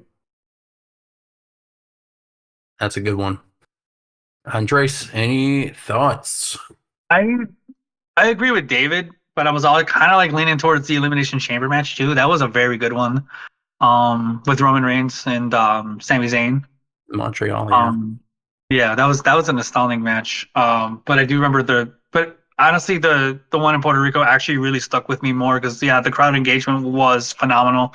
And like you said, Bad Bunny's just not like a regular celebrity just showing up. Like he actually puts in the work too. Like he's a pretty decent athlete. He's been in he gets invited all the time for a reason, right? I mean, that's why he comes back. So, and for that match, and yeah, for it being overcrowded, but they still delivered. And like I said, it stuck with me. Just that whole like arena as a whole with the impact of everything going on. So, I do really like the elimination one as well, but I think I'm gonna go with Damian Priest and Bad Bunny. Like that was an obvious winner too for that one, But it was such a good build up for the whole match, and like it was a good amount of time for what it went for, and it was a great match. Both everyone involved did like a great part to it. So it was a good story for what it was, and it ended nicely. I Yeah, was happy with that. Yeah. that's good. Chris? Speaking of hard workers, Stooge! If you're gonna give this motherfucker something, for fuck's sake, give Chad Gable the damn award, the Slammy Award, because that was a clinic as far as matches are concerned. And Honestly, anything yeah, that Chad Gable specifically does as far as in-ring work, I think is still severely underrated. Unfortunately, I feel like he should have won that last match. But it is what it is. So if you're gonna not give him something, at least give him the Slammy for that. I feel like they'll insert him in the match, but we'll see. Honestly think that the Chad versus Gable versus Gunther match was really good, and it's so hard. Like you said, the Bad Bunny versus Damian Priest match. It is a combination, and I feel like it's important to include things like the audience because it does make a match sometimes. Like if you look at Hogan versus Rock, for example, if you look at Yeah, pure I mat was thinking that too. wrestling of Hogan versus Rock, if you put that match on mute, it's not as good unless you had the crowd participation. That So, was in Canada too, right? yeah, Yeah. I think it was, yeah. Toronto. Yeah. Toronto. Toronto. Yeah, 18. So again, like the crowd always also makes the match. Same thing with like Money in the Bank 2011, CM Punk versus John Cena. Like that also made that match. Um, Bad You Bunny were there versus for that, Damian right? Priest. Yeah, I was. I'm gonna wear that shirt that I got there tomorrow. It had a bunch of holes, and I had Patrick sew up some of those holes. So I might have like one last ride, like the Undertaker, but we'll see. But I'm gonna wear it tomorrow. Bad Bunny versus Damian Priest. Fuck. Yeah, that was a really good match. Because, like you said, David, like all those, like they had the Savio Vega, they had the fucking Carly, like just like the whole thing. I also like the Zelina Vega match. I mean, it's not part of it, but it's also kind of part of just like the overall story. Or Um, Backlash. Roman Reigns versus Sami Zayn was really good because that was like a match where I'm like, shit, maybe Sami Zayn is going to win. Like it was like one of those kind of builds and feuds where I'm like, if there was a place where he dropped the belt, it would be in Montreal, Quebec, Canada, where Sami Zayn was kind of from. And it had me on the edge of my seat. I feel like that one, if I was looking at like again pure visceral reaction of like what I feel, like what am I feeling during the match and the near falls, and I combine all of that and what I feel afterwards, I'm gonna have to give it to Roman Reigns versus Sami Zayn. All right, let's run through these. So OMG moment of the year. So you got Mysterio punching Dirty Dom. You got CM Punk returning to WWE. You got Io Sky cashing in her Money in the Bank contract. You got The Rock slapping Cody Rhodes at the press conference. Damage Control turning on Bailey. You got Cody slapping The Rock on SmackDown. Which one sticks out to you the most, David? Different slaps. I give it to Punk. Yeah, Give it to Punk. Even though I knew he'd be there. you did. Yeah. I Even though I knew knew it. he'd be there. Even though I seen him return to two different organizations in the same year. Like, oh, we just saw him at Collision. Yeah, I literally see him at Collision in June, and here we are in Yeah. November. It just hits But different because it's like weird seeing him in a WWE ring. but props to Yeah. Punk for being able to pull it off. Andres? Absolutely, yeah. The CM Punk return was the biggest OMG. It was so out of nowhere, really.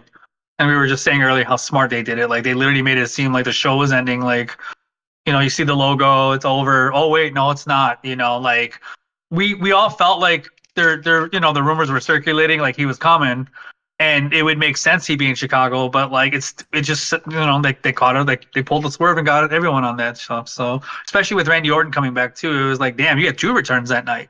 Yep. So it was. I felt like if he's not going to be at this one, it's going to be at the next thing. It could have been like this Raw. This Raw would have been his actual return, or maybe there was another show between. I don't know, but no, I'd say that was definitely like, damn, like holy crap, they actually did it. Like hell froze over, as they were saying on Twitter. Well, now he'll be in an actual segment in Chicago, which will be fun because before it's just like I'm appearing, I'm here, but he didn't say anything, so it'll be interesting to see how it feels like at Allstate. Chris. Will he win 2 Slammies? Shit. Why not? I'm saying CM Punk, I guess. Yeah, I mean that's just definitely a oh my god moment for sure. If you're gonna define any of them, Rock slapping Cody. I mean, everybody slaps a motherfucker in wrestling, so it's not too crazy. Although I could see it because it was just another really big trendy kind of thing that happened. That still of him slapping the fingers like across his face. Yeah, I'll probably say CM Punk. I'm going to say CM Punk too, but I will say a close second was The Rock slapping Cody Rhodes, not just because of the specific moment, but that I'm actually seeing The Rock turning heel in 2024. Yeah. Which was something that I wasn't expecting, and I wasn't sure how I was feeling as it was going, because you could feel that The Rock was turning heel, the way that he carried himself, and then how I finally talked about it. So that in and of itself was an OMG moment. So I'd give it to him. If it wasn't CM Punk, I'd give it to The Rock. Yeah. Social star of the year. So just people on social media taking advantage of it, I guess, just being very crafty. You got Grayson Waller, Logan Paul, Drew McIntyre, Chelsea Green, and Liv Morgan. Do we got any strong opinions on these folks, David? Drew McIntyre. It's got to be Drew, right? Player hater of the year. Hater. I mean, honestly, like his responses, anything that he tweets out, I just cackle like a bitch. Like it's really workouts. It's just so good. He my favorite one is when he did like the AEW Rampage with that one fan, and we had the mask on. He's crying because CM Punk came out, and he like, that was so good. Nice. Andres, any? Yeah, no, same. Drew McIntyre is really playing into this character very well. I mean, on TV, but also in social media too. So absolutely him. He's been trolling. He's been memeing. Like whoever's in his sights, he's definitely doing a good job, like playing this character out. I like what Drew's been doing. It's been funny. It definitely keeps me entertained. The same thing I see at Crackle too. That's good. Chris? Internet champ. Woo, woo, woo. No, I'm just kidding. Zack Ryder? Yeah, man. No, I mean, I'd probably say Drew McIntyre. But I bet you Logan's going to clinch that shit. Yeah, I agree. I think Logan Paul's going to win. But I'm also going to say Drew McIntyre because, again, he's just entertaining as hell. And I don't know how many other categories he might potentially win, but if there isn't any other one, give it to Drew. All right, breakout superstar of the year. Last category, we got Jey Uso, Tiffany Stratton, Pretty Deadly, Dragon Lee, and LA Knight. David, who would you pick? LA Knight. Yeah. Yeah. Are we all in agreement? LA Knight? Yeah. Especially last year, yeah, definitely. I mean, honestly, yes. I think LA Knight too. Dragon Lee, Pretty Deadly, yeah. Tiffany Stratton, like breakout in terms of, for me, it'd be like, oh look, she's like here with Elimination Chamber. But I feel like LA Knight on the whole, like for the whole year, he's had a consistent like build of like popularity, promos. I don't know. I just think LA Knight is, again, like someone just had a really big impact in the past year. All right, guys, WrestleMania 40. This is this is kind of like a mammoth thing, but we'll play it by ear. But we have a giant match card. We have 2 nights. We have WrestleMania 40. We have the undisputed WWE Championship match between Roman and Cody. They have a tag team match on night 1. They're probably going to be main eventing both nights. Let's just talk about that. Let's just start off with that entire thing. In terms of the tag team match, the singles match. What do we? Where is this? Where is this going? What do you think is actually going to happen in WrestleMania 40? Let's do it. Let's do it this way. What do you think? Who wins the tag team match? What do you think the rules are going to be if they win or don't win? And then who wins night 2? And then we'll go around the room and then just kind of go from there. But David, what do you think is going to happen with these 2 matches? Bloodline wins. Bloodline rules. Cody wins. What do you think the bloodline rules are, though? Like that's what I don't know. No DQ. Lumberjack match. I think it's just no DQ, and I think that They got to drink each other's blood. I think Nah. or whatever the hell that might be in First blood. did. Yeah, freaks. Yeah, we don't do that shit. This is America. Proper company. America, goddamn it. America, yeah. Witchcraft. Awesome. So yeah, I think Cody will win in a Bloodline Rules. I think Bloodline Rules is going to be one of those matches where we're all standing up and yelling at the TV because so much shit's happening. Yeah, I can see that too. So you're saying fuck Roman Reigns, Hogan streak potential. You think Cody's winning the whole thing at the end? I think so. I don't think it's something that should go to SummerSlam. I don't think it's something that should go to Madison Square Garden. If it does, it does. But just get this show on the road. Yeah, start something else. What are you, Andres? What do you think is happening with these 2? If you're a booker. Honestly, I don't know because I've never seen the 2 main event guys wrestle the night before in a tag match, right? Like that's never been a thing. I don't right? think anyone has ever had like a back-to-back, like a because they normally have a one night, so they have a WrestleMania 2 nights, and they're main eventing both nights, and the first match affects the next night's match, which I don't think they've done before. Random, but no, if I had to like give a guesstimate, yeah, it's going to be a chaotic match. Everyone who's been involved in this entire main event, or these 2, whoever's involved with these wrestlers right now, are going to be involved in this match. They're going to interfere. Doesn't matter what the rules are. I can see the Bloodline taking it. But then, yeah, Cody Rhodes going to be winning the next night because it has to. Because if he doesn't win, yeah, I mean, what the hell? Going this long, setting it up for this whole time, he has to take the belt from him at this point. But I did read something that there's like rumors speculating, and this is just a thought I had like literally today. Stone Cold might be at WrestleMania.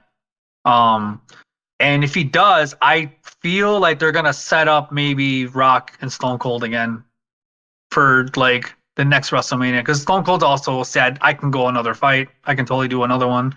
Rock and him are still relatively easy. They're an easy draw. I actually thought it might have been a thing at 40, like last minute, but no, I feel like they're gonna have them somehow cross paths in the back.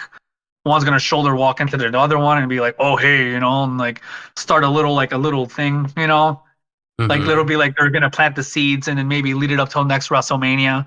That's something I see happening. Or maybe I don't know. Maybe they do have a little dispute, and then The Rock, and then maybe even Stone Cold comes out and like does something to The Rock, because it's WrestleMania 40. There have to be something huge. You can't just have a straight up tag match and then just be like, "That's night 1," right? Like something has to happen. So I feel like I'm honestly looking forward to like.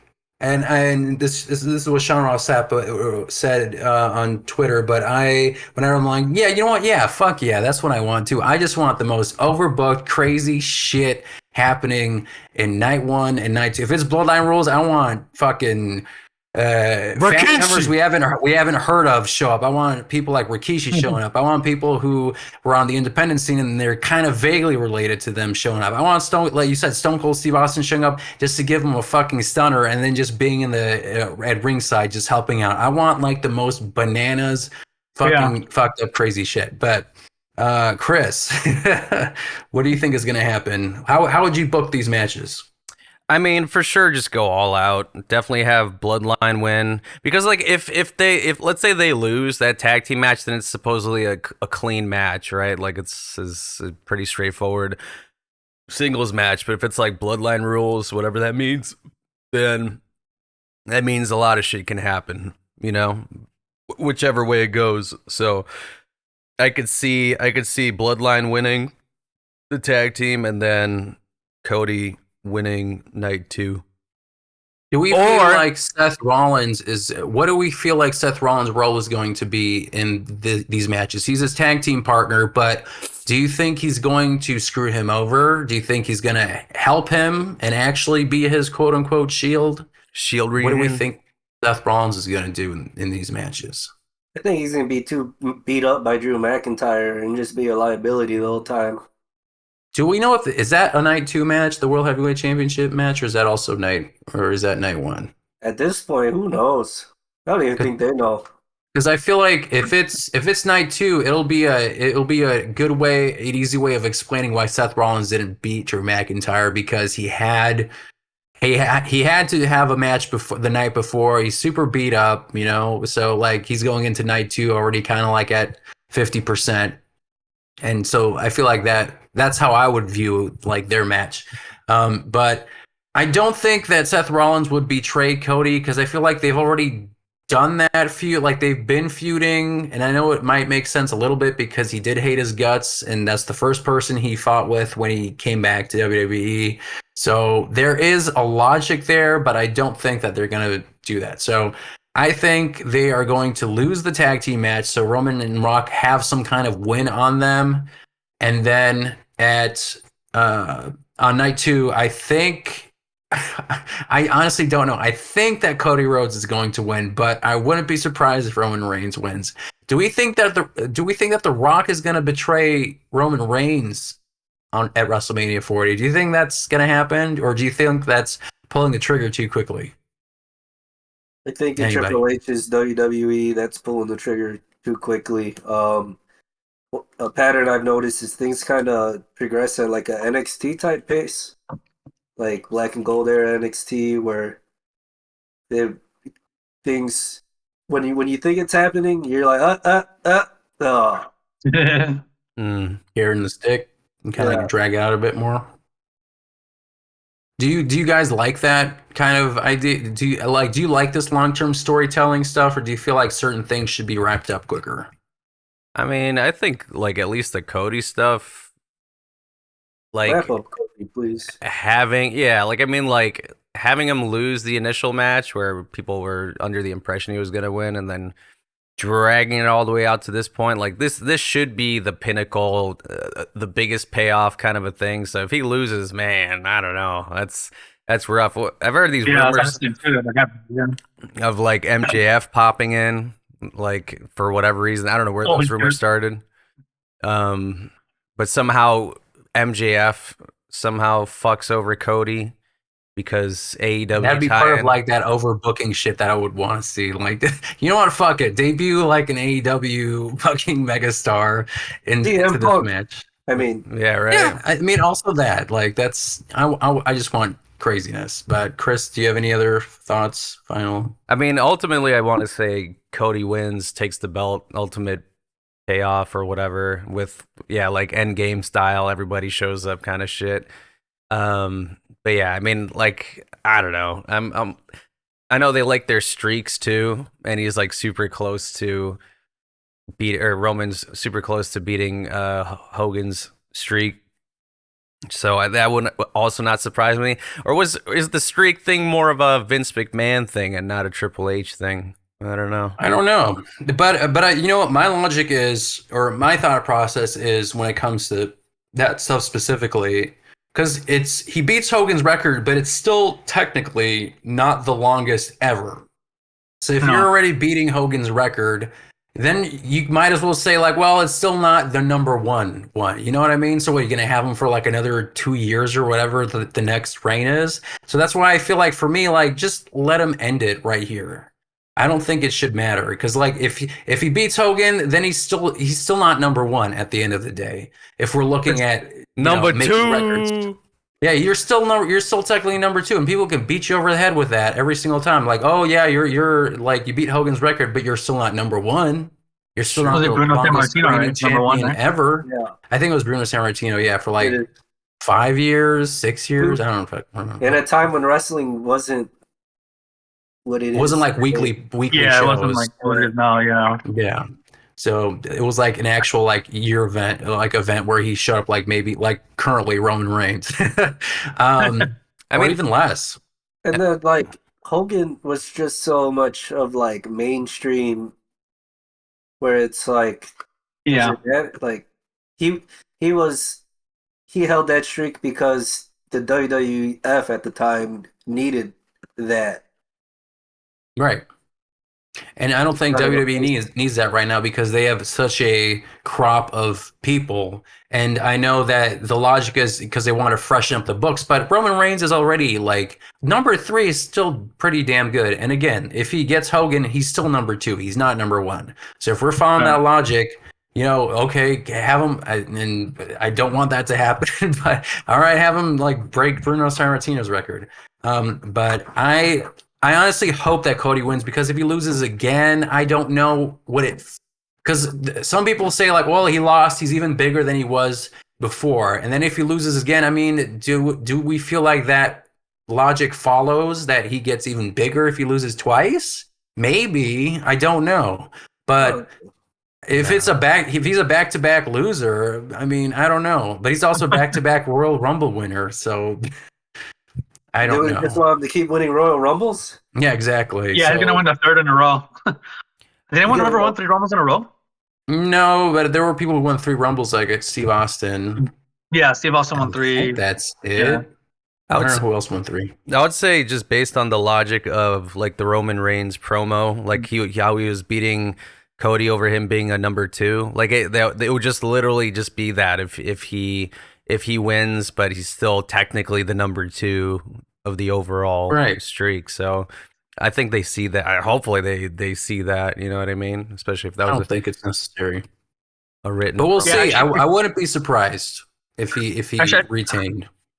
Actually, if anything, if Cody somehow does lose, the only way to really make him bigger, going one more year into the next WrestleMania, is he would have to be like the undisputed champion. He would have to go into the main event with the other world title with him already on him, and then win the Rumble somehow. I don't know how that would work, but it would be like he would have to have like every accolade in that year and win a Slammy. And Yeah, that's the only way. 'Cause what else can you really do if you lose again? Like, oh man, like I don't know. I have no idea. I would even hate to think like what could they think of if he lost? That's just not a good idea. I mean, I think it's not scary. It's weird, but I think it's also interesting because if he loses again, then I'm like, okay, well, I'd be curious to see what Triple H and the creative team have. If they're like, all right, well, we're gonna have him lose again, but we'll show you like why he lost. So it'll be interesting either way because then it's like, well, Cody's now the champ. Now what? Now who does he face? I mean, he's got a whole roster of people he can feud with. And obviously, Roman Reigns was the champ for like 3 or 4 years. He obviously needs a rematch, right? Like, you can't be like, oh, yeah, nah, you're not getting a rematch. You got to work your way back up the rankings, kid. Yeah, sorry, kid. You got to go he's back. He's taking time off. He's going to be taking line. time off. I mean, he's kind of already doing that. He's part-time with at least wrestling, right? So... Well, we're still talking about world titles. Let's jump into the world heavyweight match, championship match with Seth Rollins versus Drew McIntyre. If we take into account that, if we assume that it's going to be a night 2 match, who do you think is winning this match? CM Punk. CM Punk. I agree. CM Punk. CM Punk. Andres, who do you think is winning? CM Punk. Yeah, I agree. I think Drew will probably take it this time. For sure. I want Drew to win because he deserves it in front of a whole crowd, and his character is just so entertaining. Just elevating him a little more with that title belt will just make it on a whole other level. Do we think that CM Punk is going to be involved in this match? Yep. Yeah. How is he involved? Some kind of interference. Special ref. Maybe a special ref. I saw that too, that he could be a potential restaurant. I mean, that announcement, I'm guessing, is going to be tomorrow. That he's a special referee. That's true. Who's going to make the announcement? Adam Pearce is going to make the announcement that he's special referee. I mean, he's going to come out in the ring. Come out and be like, I'm going to enter myself in. No. He's just going to announce himself, and Adam Pearce is going to be like, okay, cool. So he's going to be like, good arm. I'm showing off my collision power.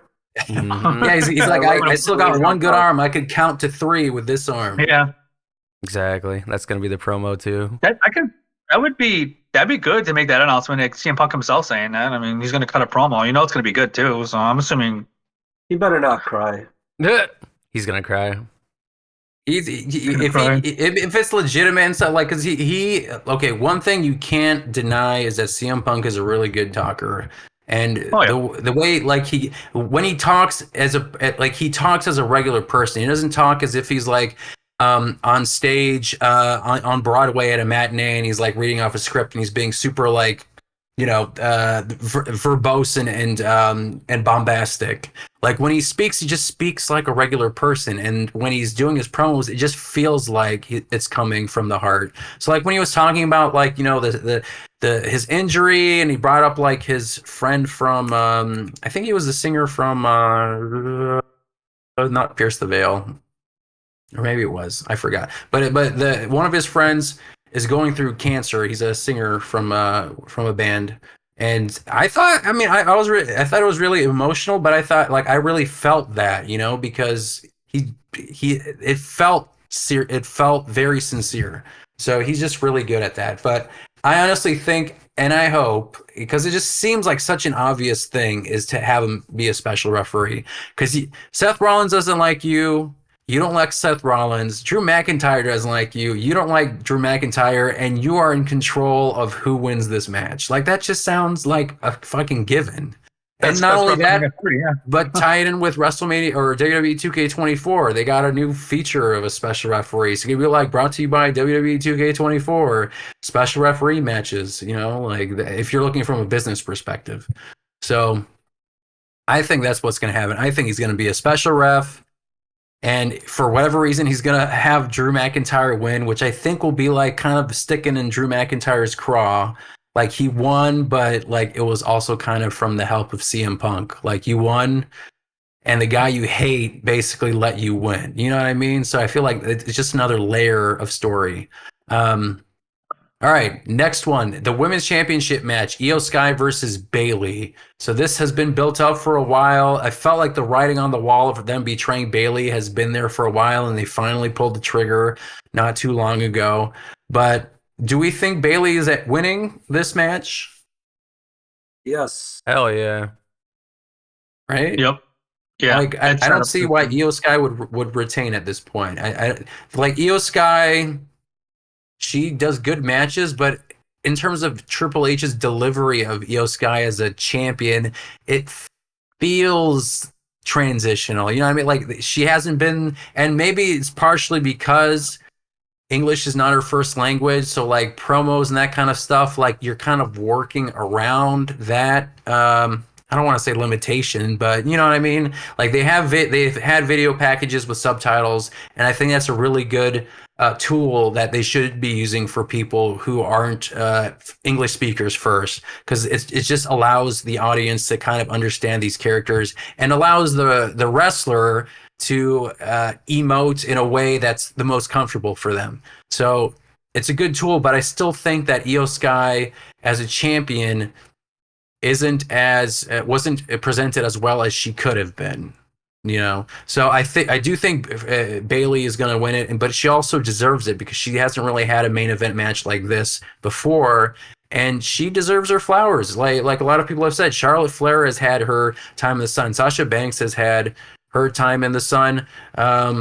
Becky Lynch has had like her main events, and I feel like Bayley is that like last of the four horsewomen who hasn't gotten that kind of push.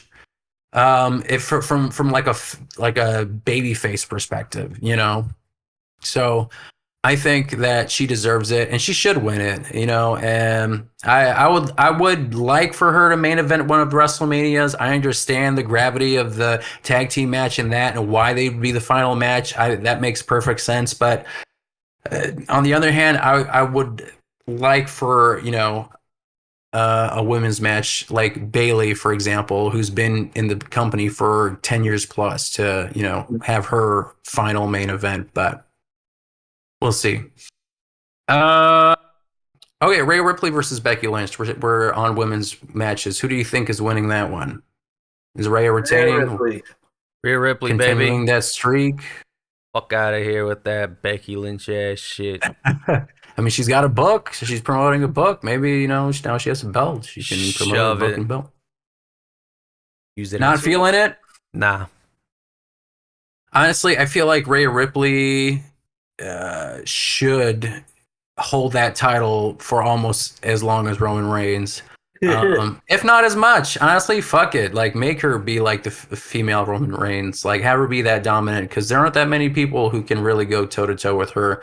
If we're just looking at it from pure stature, strength, and in-ring wrestling ability, like Becky Lynch, I think will put up a good fight, but I don't think she's going to beat Rhea Ripley. Nor should she. Honestly, she doesn't need it. No. I think Rhea Ripley needs it more. Like she's there, but she just keep building her up and make her be this unstoppable force. Logan Paul, Randy Orton, Kevin Owens. This one, I'm not really sure who would win this. Do you guys have any inkling as who you think can come out on top to be the United States champion? Randy Logan Orton, Paul. baby. You think so? Or is that just kind of like a fanboy wish? Do you think it's actually happening? What, Randy Orton? Yeah. Yeah, because I could see him. I mean, Logan Paul. I don't know. You know what? I'd probably say Logan Paul, to be honest. Randy Orton.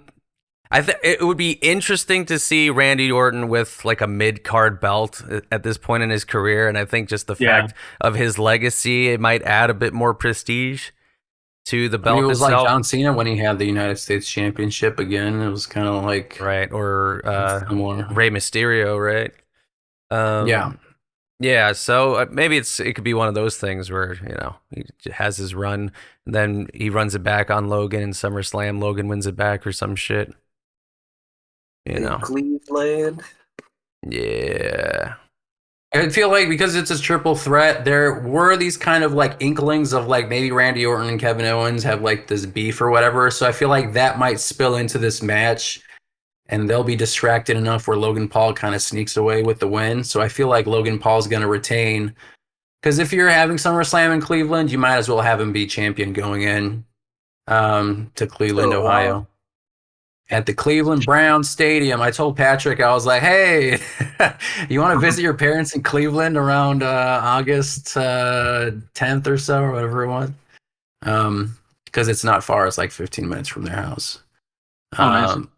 But yeah, but I think Logan Paul's going to retain. And honestly, as he should. I don't think they're going to have him lose with a prime bottle on the mat. Being knocked out with a prime bottle right next to him. Okay, quick aside. Where do you think the prime bottle is going to be placed? Do you think that same logo that they showed is going to be the same logo that's going to be at WrestleMania? Because they're going to debut at WrestleMania, right? Like, it's not like there's... I hope Well, they did not. didn't they say it was going to be the center? I don't know. I mean, because I also thought, like, because they're still partners with Slim Jim and C4. Do you think they're just going to shove all of them on top of the mat, or do you think it's just going to be One in each corner? I don't know. I mean, like, it'll look like a UFC mat, right? Because like the UFC basically has like shit around the corner, and they have like one. What is it, like a bigger sponsorship in the center? But either way, they have more than one. Just that's what I'm kind of foreseeing this mat. Put them in like the four corners of the ring. Like, why put that shit? Or at least, okay, if you're gonna dead center, that's Cody Rhodes kissing the ring as a prime bottle. That shit blows me. I can't like. How do they not see the fucking? Read the room as far as like what it looks like as far as like moments are concerned. Like rewatching the damn WrestleMania, and you just have this fucking, you know, Prime logo bottle specifically in the middle of the fucking ring. Like going back to like a thing, a reel or whatever of just like WrestleMania moments. You have this fucking Prime bottle in the middle. Like, what the fuck? I don't know. I seen a meme where it was when Taker threw Mankind through the cell. There's a prime bottle. Yeah. A prime bottle. Exactly. It's literally that, isn't it? Like, I mean, like, the potential. Here, I have an alternative view on this, because I feel like because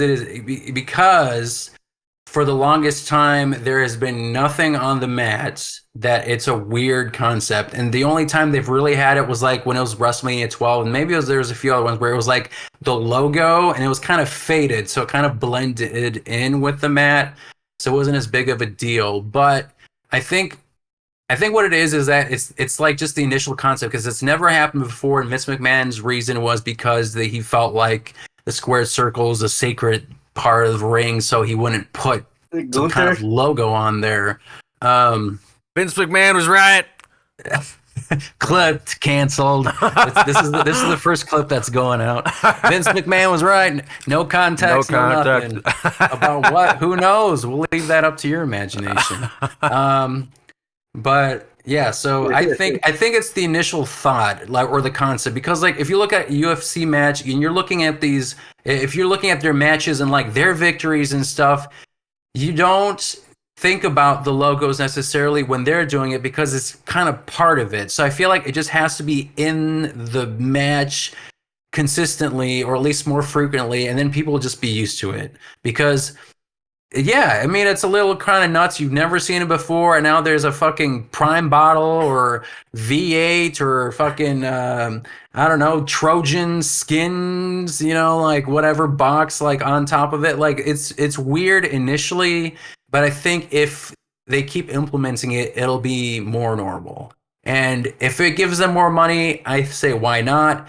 Maybe it'll feel more like quote unquote legitimate because it's kind of like a UFC ring. They're more uniform with each other, and they're both owned by the same company. So, I think the perception is going to shift eventually. But I understand that you might not want to see Cody Rhodes winning with melon freeze prime or whatever the fuck bottle on the ring. But Stone Cold in a sharpshooter bleeding out, and you just see this fucking prime bottle and shit. Or C4 black cherry freeze or whatever. Here's the compromise though. Like if you're gonna do some kind of branding shit, just do the name, like the font. Just put the fucking font in the middle, not a whole fucking bottle. It shit just looks goofy as fuck. My issue is that I thought the design is goofy. It just looked like a cartoony bottle. Like if it was more, I don't know, sleek or something. If it was just like the name, I wouldn't be opposed, but it just was like a goofy blue, red, rainbow, round fucking bottle. Like I don't know. Like it looked weird. It looks like a sticker a middle schooler puts on his iPad. Yeah. There you go. Or like like those rocket ice cream fucking things you get from an ice cream truck. You know what I mean? Like it just kind of looks like that. But if you get, if they get like Klondike to sponsor them, cool. But just have like the polar bear with Klondike on it. Don't have like the whole fucking ice cream sandwich in the middle of the ring. So now I kind of want to do memes of just like random ads in the middle of the ring. Well, AEW did like DraftKings, like right? They had it like. I think WWE did DraftKings too. They did it on the barricades. Yeah, they had it in the corners of the ring. The corners. Yeah. And WWE did it too with like Slim Jim, and I mean there are ways to advertise it like they did. I mean they've already done it with like Royal Rumble when it's C4, they count down and the 4 turns into fucking C4. So addicted. Exactly. Mm-hmm. So crack. There are ways to do it, but again, I guess it's just up to the highest bidder. So. We think Logan Paul is probably going to retain, but we hope for Randy Orton, but we'll see. Intercontinental Championship, Gunther versus Sami Zayn. I don't think Sami Zayn's going to win. I'll just be honest. I don't think he's going to win. Do any of you think that Sami Zayn's going to beat Gunther? No. I fucking hope not. Good reason. I think it'd be a waste. I think so too. I think Gunther's in a funny place where if he loses, it needs to mean something. Yeah. No offense to Sami Zayn. Right. But, I mean, the guy's a WrestleMania main eventer. So if it was Chad Gable, because like you said, because Sami Zayn is a main eventer, I don't think he needs it. Now, if I'm being honest, when Sami Zayn was gone for a little while after that whole bloodline thing and he came back, I did kind of feel like he wasn't main event-ish. It felt like he was just kind of in the purgatory of not being, and I wasn't sure where they're going to put him. You know what I mean? Like he was just kind of there. So I don't know. Sometimes if for me, it felt like, he wasn't main event status, but once he got in those matches with like, Gunther, and he went back on the microphone again and he reestablished himself as a wrestler and as a person, I was like, oh yeah. You're a top tier person. So now after he did those promos and things and won these matches, I don't think he should be winning because I'm back to that position of he's a main eventer. And I felt like Chad Gable, he just needs it because I think you keep building up more stars. And a guy like that who's been with you for a long time, like you kind of forget like Chad Gable used to have a fucking bandana with long hair and shit. And then he had all these evolutions. And like you said, he does really good matches. I think he should take the belt off him. I don't know, and have Gunther then, or you know what, you know what I think the best thing would be, he retains and then he just vacates it because he's like, you know what, I don't think anyone can beat me. I want to go for the world title, and I'm gonna let you guys play with this title, and I'm gonna go for the world title. I feel like that can kind of make him even more of a badass. Or you know what, have him hold both championships. Have him hold the Intercontinental and the WWE Championship or the World Heavyweight Championship, whichever he goes for. So he's a main event caliber star, and I think he's going to be going for that after WrestleMania. All right, Jay versus Jimmy, the twins, the Usos, Us versus Us. Are you guys hyped for this Uso match? Do you feel like this was the right thing to do for them? Who's winning? Jay's winning. Yeet. Yeah, Jay's winning. Yeet. Well, what is it? Okay, what does Jimmy do if he loses? Where does he go from here? Because I don't know. He's kind of spinning his wheels too. He's just gonna be a henchman again. Solo Jimmy henchman squad. Yeah. He'll be like, what was that producer, the Southerner guy? Jim with the Cornette. mustache. No, he was like the goon, the two goons at WrestleMania 31 that they blacked out in WWE 2K24. I forgot his name, but he's currently a producer for the Jamie show. Noble. Thank you. Yeah. He's gonna be like a Jamie Noble character. Oh, So, because honestly, I don't know. Like Jay is now in another like level stratosphere, and then Jimmy is kind of being bloodline sidekick still. It feels like when you do that, when you do Jay and Jimmy, and then you actively put Jay into this different position with the shirts, with the winning, and then you got Jimmy who's still stuck in the bloodline, not doing jack shit really. You like if someone's looking at them objectively, you can tell like, okay, yeah, you're the shittier one, and then you're the better one. And if he loses at WrestleMania, you're just stamping him as the shittier one. You know what I mean? Like that's just like yup, yes you are. You lost again. The better Uso won. The hair. So I'm gonna be curious to see what happens with him, how it ties in with the bloodline. The bloodline kind of still runs through this WrestleMania. Not as much as before, but it'll be interesting to see where they go with that. All right. Not last match, 2 more matches, and maybe we'll see if you guys think there's an additional match as another prediction. But the Tag Team Championship 6-pack, tag team ladder match. So mouthful, but I think it has the potential to be match of the night or the week. I feel like it could be like WrestleMania 17. We currently have the New Day, the Judgment Day. We have DIY. Does Regeneration X exist? I don't know, but they say that they exist, but then they're in 2 separate tag teams. So, and you also have the Awesome Truth. So you have currently 2 vacated spots, 2 spots that are still open. Right now, we have Austin Theory and Grayson Waller moving on to face the Street Profits on SmackDown, and one of them will potentially be part of the match.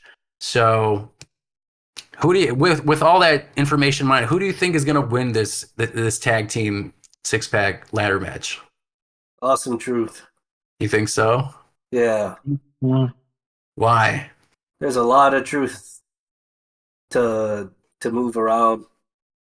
And I think that'd be the best way to keep him on TV without having him be extremely silly, like say like the 24/7 or dance breaks, things Uh-huh. like that. I Not that there's agree. I anything agree wrong with you. with dance breaks. Rikishi made a living off of them. Hell yeah. I mean, the whole fucking, yeah, too cool. Anyone By the time else? that was. Who's winning? I'll go on a limb, but maybe New Day could probably pull it off too, because they're pulling like a different kind of side of them too. Like Xavier Woods is kind of like digging into this like more like aggressive style of himself. Like they're wearing jeans. Like they're coming out with like knee pads over their jeans and just being more rough and They're rugged looks with mad. him. They're Yeah, they're mad at just being manly Imperium. man. Maybe they're going with a new persona and being That's like, the I I don't mean know, that is business like, outfit. yeah. But it's funny because like if they come to WrestleMania, remember they always had like such extravagant outfits.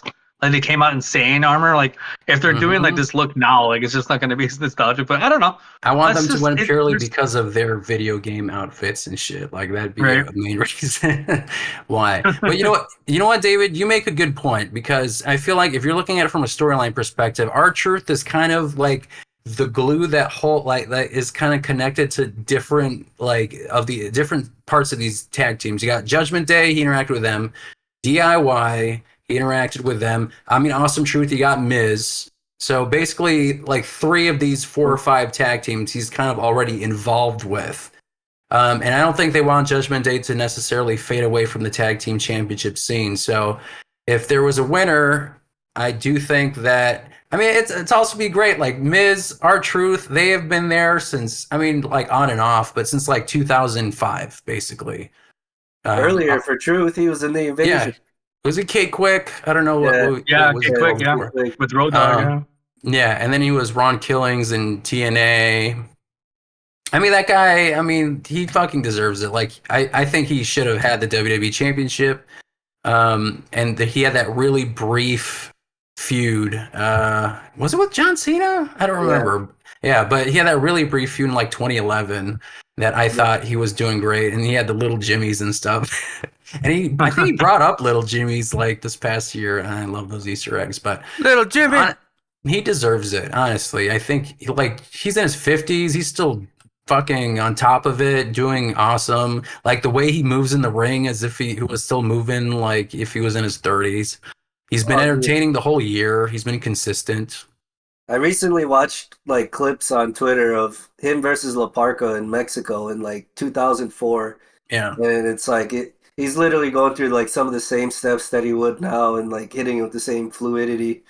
Yeah. And it's Identical. just like, holy fuck. That's nuts. Yeah. I mean, some people it's just thank God for genetics, but he has it all. Like he can do promo work, he can still move. He deserves like a main event win at WrestleMania.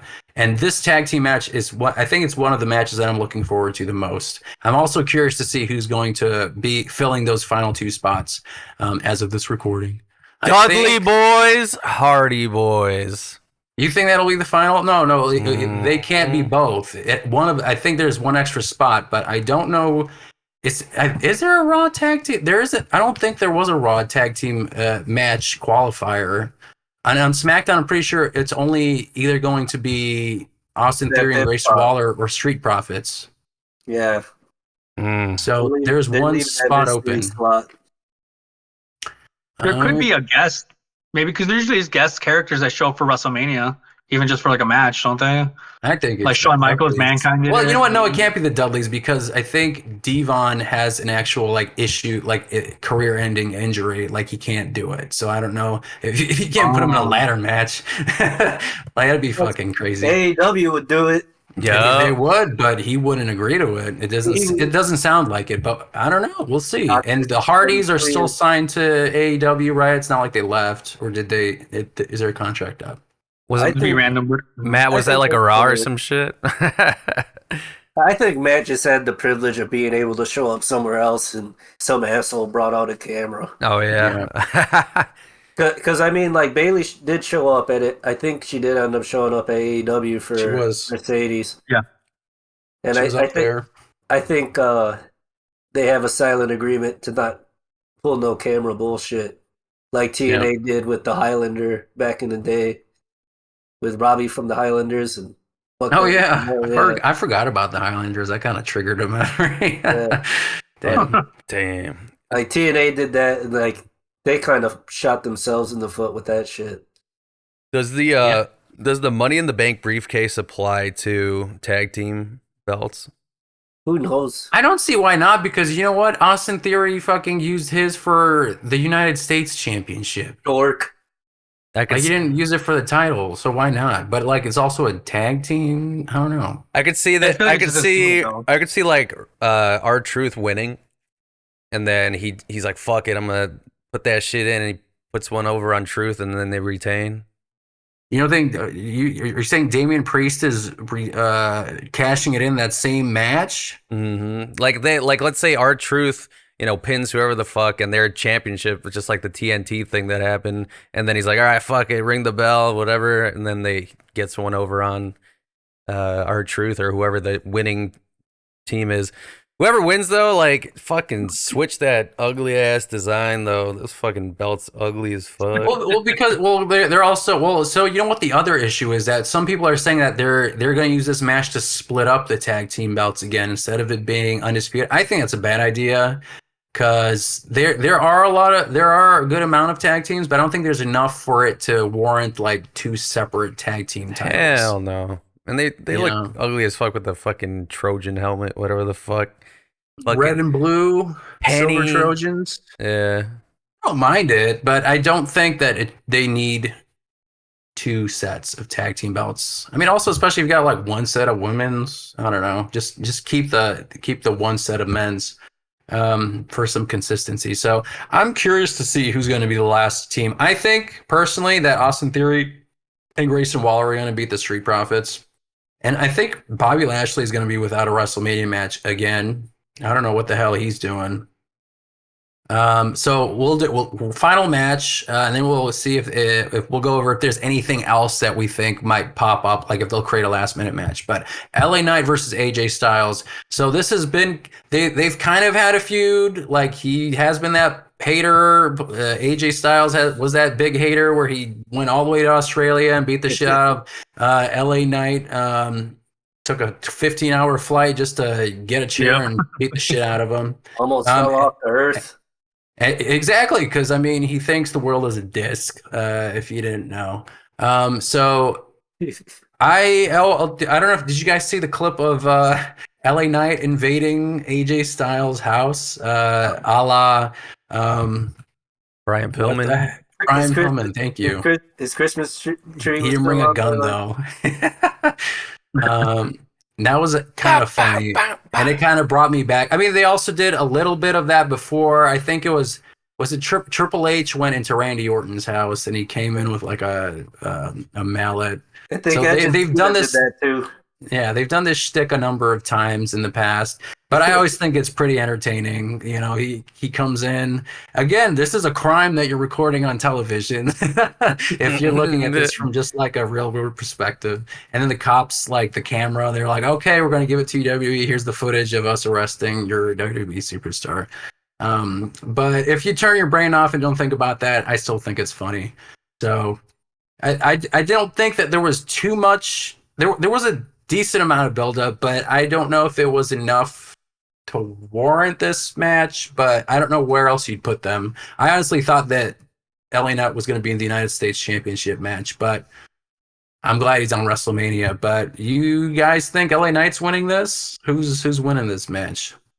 Yeah, get it to LA Knight. Yeah, I think he needs it. Put one over AJ. I think AJ's had enough. So. I can go either or, but yeah, I think LA Knight more could definitely need it than on Twitter today. He reposted the clip of him getting arrested and stuff, and he was like, "How about a gate instead of all those video games, huh, AJ?" See, I feel like LA Knight needs it more just because AJ Styles has been the champion before. He's been in he's just had a more decorated career, we'll say. You know, in TNA, in WWE, like he was a bona fide TNA star, and they also treated him like a main event star when he came back or when he arrived in 2016. I guess technically he came back because he was a wrestler for like a short stint in WWE in like 2002 or three.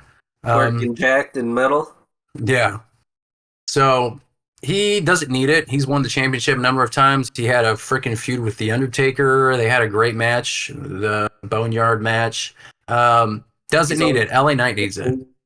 Beat Cena clean a couple times. Yeah, beat Cena clean 1, 2, 3 without any kind of shenanigans. So doesn't need it. I think he's a good person to go up against LA Knight, who I would like to hope that will win some kind of championship this year. I think he needs it and deserves it. He's like pushing 40, basically. He's 39, I think. But he can be, like Diamond Dallas Page and, win a title belt when he's older. So I think LA Knight's winning. I think we're all in agreement. Do we think there's any kind of match that will be added in these next 2 weeks that we're not thinking of? Or do we feel like this match card is already set? Because I can't think of anything else. Jade Cargill's making her first appearance. Oh, yeah. Jesus, you're right. Yep, you're right. And then they mentioned Jade Cargill, we forgot to mention, is officially signed to SmackDown. Man, Adam Pearce is fucking losing this brand match warfare if we're looking at just pure talent that he signed. He got Braun Breaker, he got Tiffany Stratton, he got Naomi back, and now he got fucking Jade Cargill.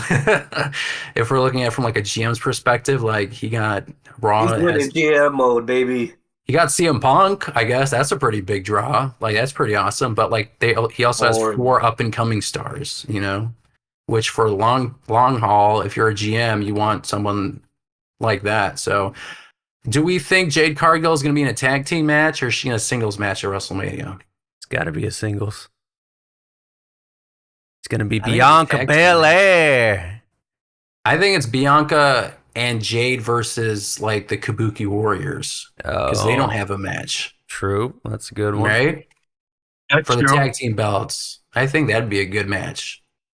Yeah, and it's a way for her, like if there is this thing where she's like still training, and maybe that's why they've been kind of like pushing her debut until like the last minute, if you want to say like 2 weeks before WrestleMania. Maybe putting her in a tag team match with someone else who can make everyone look good, like Bianca Belair, would be a good, smart move.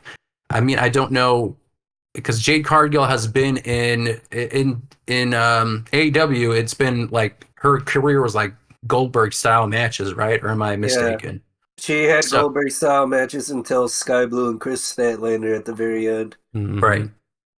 And then she left, right? Yeah. So I could see a tag team championship win in their future, especially if Bayley wins. Maybe that's the end of Damage Control. So that, I think, if we're trying to round out the card, that makes the most sense. Any other? Are we missing anybody else? I don't know. I feel like there's been so many that they've announced. Like Bobby Lashley, I don't know what the hell they're doing. Authors of Pain, I don't know what they're doing. Maybe they're getting like a WrestleMania opener match. 0 hour. Karrion Kross. Bobby Lashley. Fuck that piece of shit.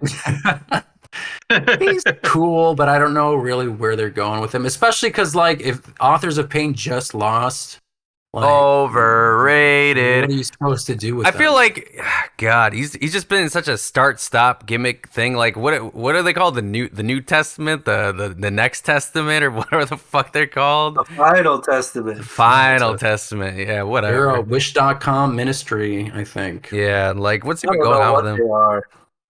They got military pants. Maybe they're Bullet Club, or I don't know. It can never be Bullet Club. Yeah, fuck them.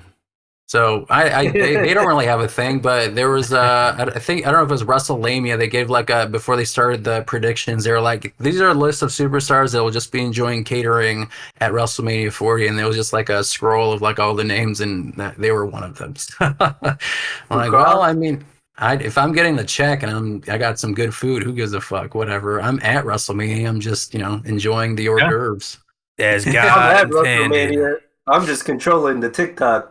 Yeah, exactly. Like you're gonna be next year's social media star, 2025 Slammy winner. That's a good thing to point out though about the Kabuki Warriors fighting them because like I didn't even think about that. You're right. They're not the fact that they be champions and they're not even on the card yet. Yeah, that's true. Yeah, and I think the women's tag team titles need that kind of extra push being at WrestleMania and For sure. having a great match. Like I think that's the other thing, putting them up against two people. Like Jade Cargill is an absolute star.